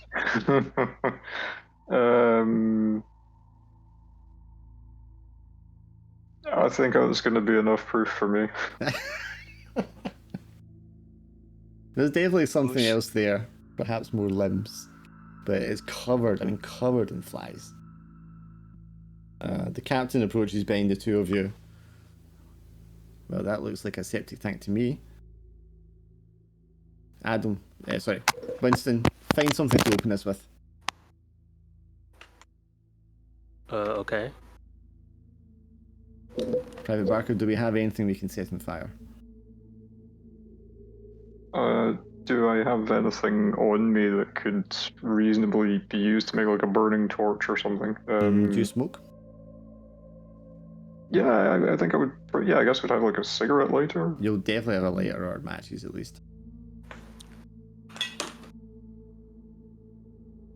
Alright, I'll probably try and I don't know, like wrap a piece of bandage around a stick or something and try and fashion Yeah, you see some like loose rags near the pile of flies, and you just kind of like drag them out and shake off some of the flies, and wrap it around the end of a stick, and light it with your lighter. It's very dried out, so it will light. And then Winston, Private Winston, you're going to come back with having found from the shed I mentioned previously the tool they need for opening up the manhole. It's a big iron rod thing that kind of plugs in one side, and then the two of you kind of need to push and turn it together. Which you do, heave, turn, and the rusty part of it just kind of scrapes as you open it slowly. And then when you pull it open, you're just hit with the foul, this smell of like rotten piss and feces. Cian and Gloria and Dr. Grief, not Mr. Grief, sorry. You drive back to the camp. And what do you do? And we go to the main office to see if they've got a map. Main headquarters. Yeah, the office building you're at before, sure. The major is in there, and he's on the telephone as you come in. And he points at you two. He's like, you two stay right there. He's like, finishes whatever he's saying on the phone, and then he like pats one of these other soldiers on the back, and he like runs off with the message. You can see other soldiers outside running back and forth. And I think we'll end there. Goodness. Oh, this motherfucker knows! And he sent away the trunk! Damn it! Yeah, he's just like the worst as well. He's the worst. I'm so pissed that I failed that roll, that fear roll, man. Mm-hmm. Because I was like, I wanted to know what he was gonna do, what he was looking like while the thing was doing the thing, and Oh, you and Gloria are on your way to higher insight as well, man. I mean, at least Adam's got a letter coming. Yeah, right, yeah. Well, I put. I know put you the mailed, one to but the that's mom. days away, yeah. Yeah. Yeah, you Well, still got days away. Yeah, but I've got 2 letters because I put one for the mom. Yes, but like, we already weeks talked ago about as this well. more than once. Yes, I know. But I only have 3 at the moment. Yes, I know you only have 3. Yeah. Yeah, that'll last you forever. Yeah, sure. Yeah, With As big long as you monsters. continue to not roll any dice, With yeah. big I don't monsters have the swimming luck around. of Goose. I don't have the luck of Goose. Jeez, what's called? Well, I mean, when he he's got, accidentally like, rolled 10 that, would have lives or pushed them up, but something. I thought you had to do it Yeah. properly to really count. You definitely got the lives of cat lives, honestly. Just made us in the stronger stuff. character. Yeah. Yeah, Lewis has just made us stronger stuff. God bless him. Finally got my If Lewis picture. dies, we're all fucked. Yeah. Sorry, Glenn? Pretty He is much. our Man's life rock. you got here. Yeah. He is our rock. Oh man, I almost let that question slip. Like, so what's in the trunk, Captain? Like, I'm so pissed. No, you'll never know. No, now I'll never know. And if I tell anybody else about it, I'll look crazy because nobody else saw the fucking thing, just me. But you already told us that, like, it was the captain, though. Yeah, but nobody's gonna believe. Nobody's gonna believe any of us. Yeah, that's true. Perhaps the people that what's called Adam Winston had bumped into, they might know. Maybe. Also, Yeah. if Lewis hadn't like rerolled and succeeded on the pulling Keen out thing, we might have lost Keen. Yeah, no, No. dude, whenever I saw those double ones, I was like, fuck. Not only is Kian never gonna find out, but he's just dead. Yeah, because like I said, He's if just dead. he's Doesn't even get a chance. yeah. So, I mean, you might get like seriously wounded depending on the circumstances, right? But in that circumstance, I think it would have just torn your face off. Yeah, no, I legitimately, yeah. I for sure thought whenever I saw the double ones, I was like, nope, Kian's dead. Which, by the way, thank you, Lewis. Yeah, no problem. I think I feel like the worst outcome would have been there if I'd taken down both of us in one go. Yeah. Yeah, I knew something was bad when he kept saying, like, yeah, open the door. Let us in. I'm like, what the fuck? Why don't you open Yeah. it? Because he's Yeah, the when officer. He doesn't open doors. You do that. That's your job. I know. That was one thing, too. I'm like, oh, he must be really playing his role. Well, I really did he think is, but that he's we going should after. have. I really do think we should have like been, on to the Brigadier guy and just kind of went like, look, he's Bunch of insubordinates. he's a bit crazy, Yeah, but Yeah, he may but just had you locked up, man. Yeah. Yeah.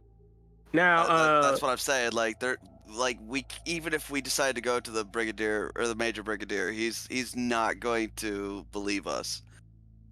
It's the Yeah. word of 4 privates. Only one of them actually, quote unquote, saw the body. The others were just told about it later. And yeah. Well, where's the body? It's in a trunk, but he fucking sent it away. So yeah, there's no way that if we tell anybody else, I was we're coming thinking out. about the monster, though.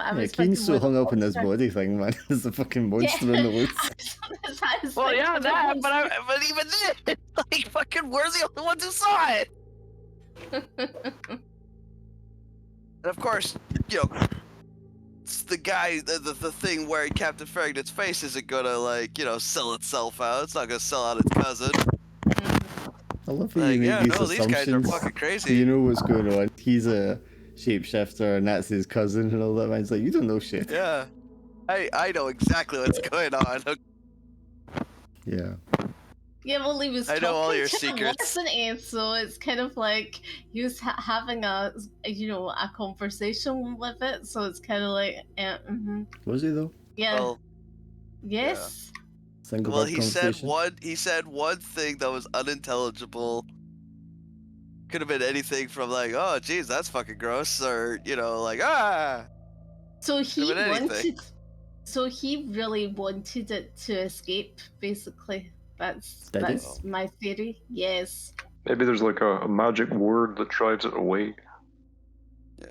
Maybe I mean, he wants to hunt it down and burn it out with you guys, so.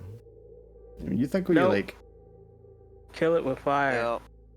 Yeah. These are definitely questions for at the But finale. I'm thinking, unless the guy in the trunk isn't Faradin at all, Yeah. and it could be that this is the twist of it, as in that one of the sailors or Weston was like posing as Faradin, and they had to get rid of him. It could be that as well. There's so many twists. Well, yeah.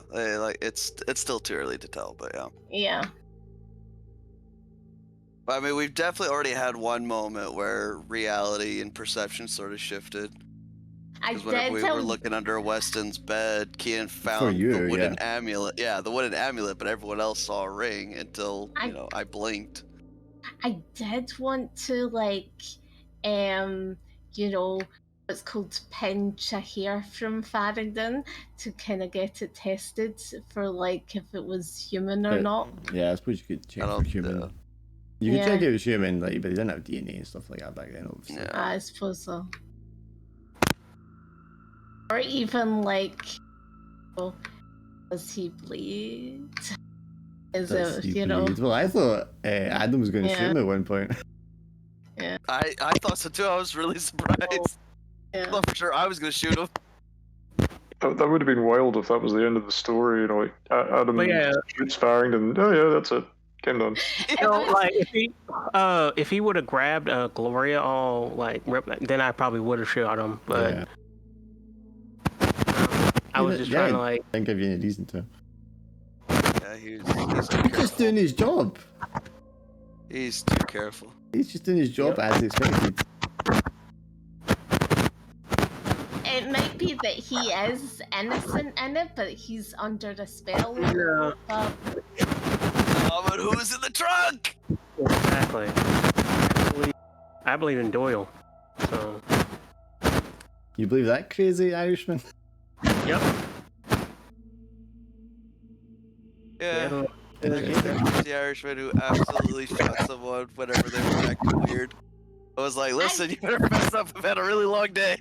And also, I was thinking about like the whole situation where they went to, those guys, Killian and the other guys went to Glim's a character as an Adam and said like there was like one person that was like, was dodgy. So there's definitely someone dodgy, either, obviously Weston and Farrington, but is there a dodgy person within us? That's what I was thinking as well. It's like, could it be Dodgy person was the friends one we of made us? along the way. Yeah. Well, I guess we'll find out in time. Yeah. Or die trying. Right. Anyway, Well, that'll be us till I'm next going week. to go. Yeah. Good so- game, everyone. See you next week. Bye. Catch you soon. Bye. Later.